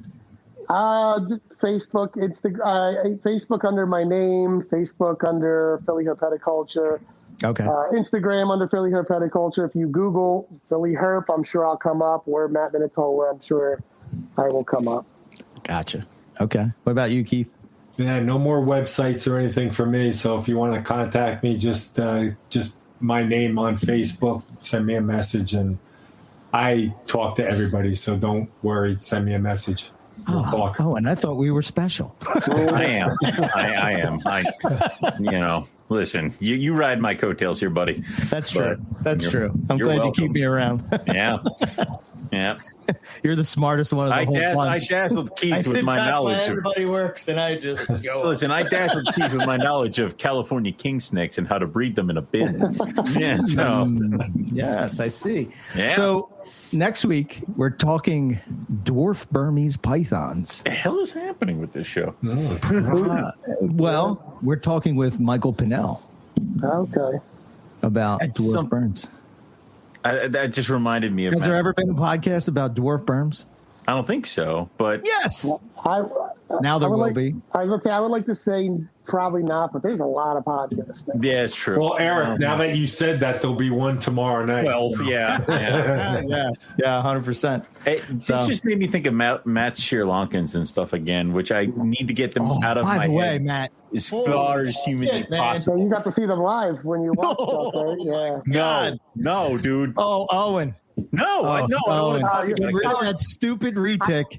Get rid of Listen, it. Keith's animal's already living rent free in my brain. Okay, I need to get away from that. I can't have Matt start too. You're going to be Ellen. You're already going to be locked in when you see them. I already know. I got your name down for 2. Yeah, that's what, like Keith's like, oh, I have a list. I'm like, damn it, he had my name on that list. Right? That's how that works. Like, yeah. So it's when you open the tub, it's like, I can't, dude. You're in PA. You can actually have them. So it's hilarious. I'll put you down for 2. Thank you. I'll figure it out. That's another thing to figure out. Yeah. If I had I just want to throw out there, if anybody has Shinosaurus, please contact me. Well, Eric, you should kick yourself in the ass because you had 3 of them? That's what sucks. You had 3 of them. And you had a super tame one at that. Like, that's crazy. Yeah. Mine are devils, but they're not. I can't just scoop one up like that. No. Yeah, that one was nice. So, all right. Well, I guess for us, Morelia Python Radio, all over the socials. We have the merch store. We got the Discord. We have a Patreon. I think Carpet Fest. Carpet Fest. Yeah, that's coming 14th. Up. Yep. And then we got somebody working on a logo for that. So sweet. We have Cold-Blooded Cafe, which is where you get your rodents. You can use code MPR20 to get 20% off of your first order, and you can use it's FS 250 for free shipping off any order over $250. You have Cold-Blooded Caffeine, where you can get all your coffee, including the NPR blend and a couple of other different Nectar of the blends. Gods. What? The Nectar of the Gods. Nectar of the Gods. And then there's NPR 10 there to get 10% off your order. Yes. Okay. Yeah. With that, we have the Patreon, we have the Discord. And join up with that. We'll be making the announcement in a couple shows about the calendar competition because we're heading into that. And I will be damned if we don't get this right this year. So I'm going to start this shit in August. So you've all been put on warning. I have it on the meeting list. It's on the meeting list. If we ever get that meeting. So that's it, I think. That's all we have for everybody tonight. So we'll say thanks to everybody for listening, and we'll check everybody out next week for some more Morelia Python Radio. Good night.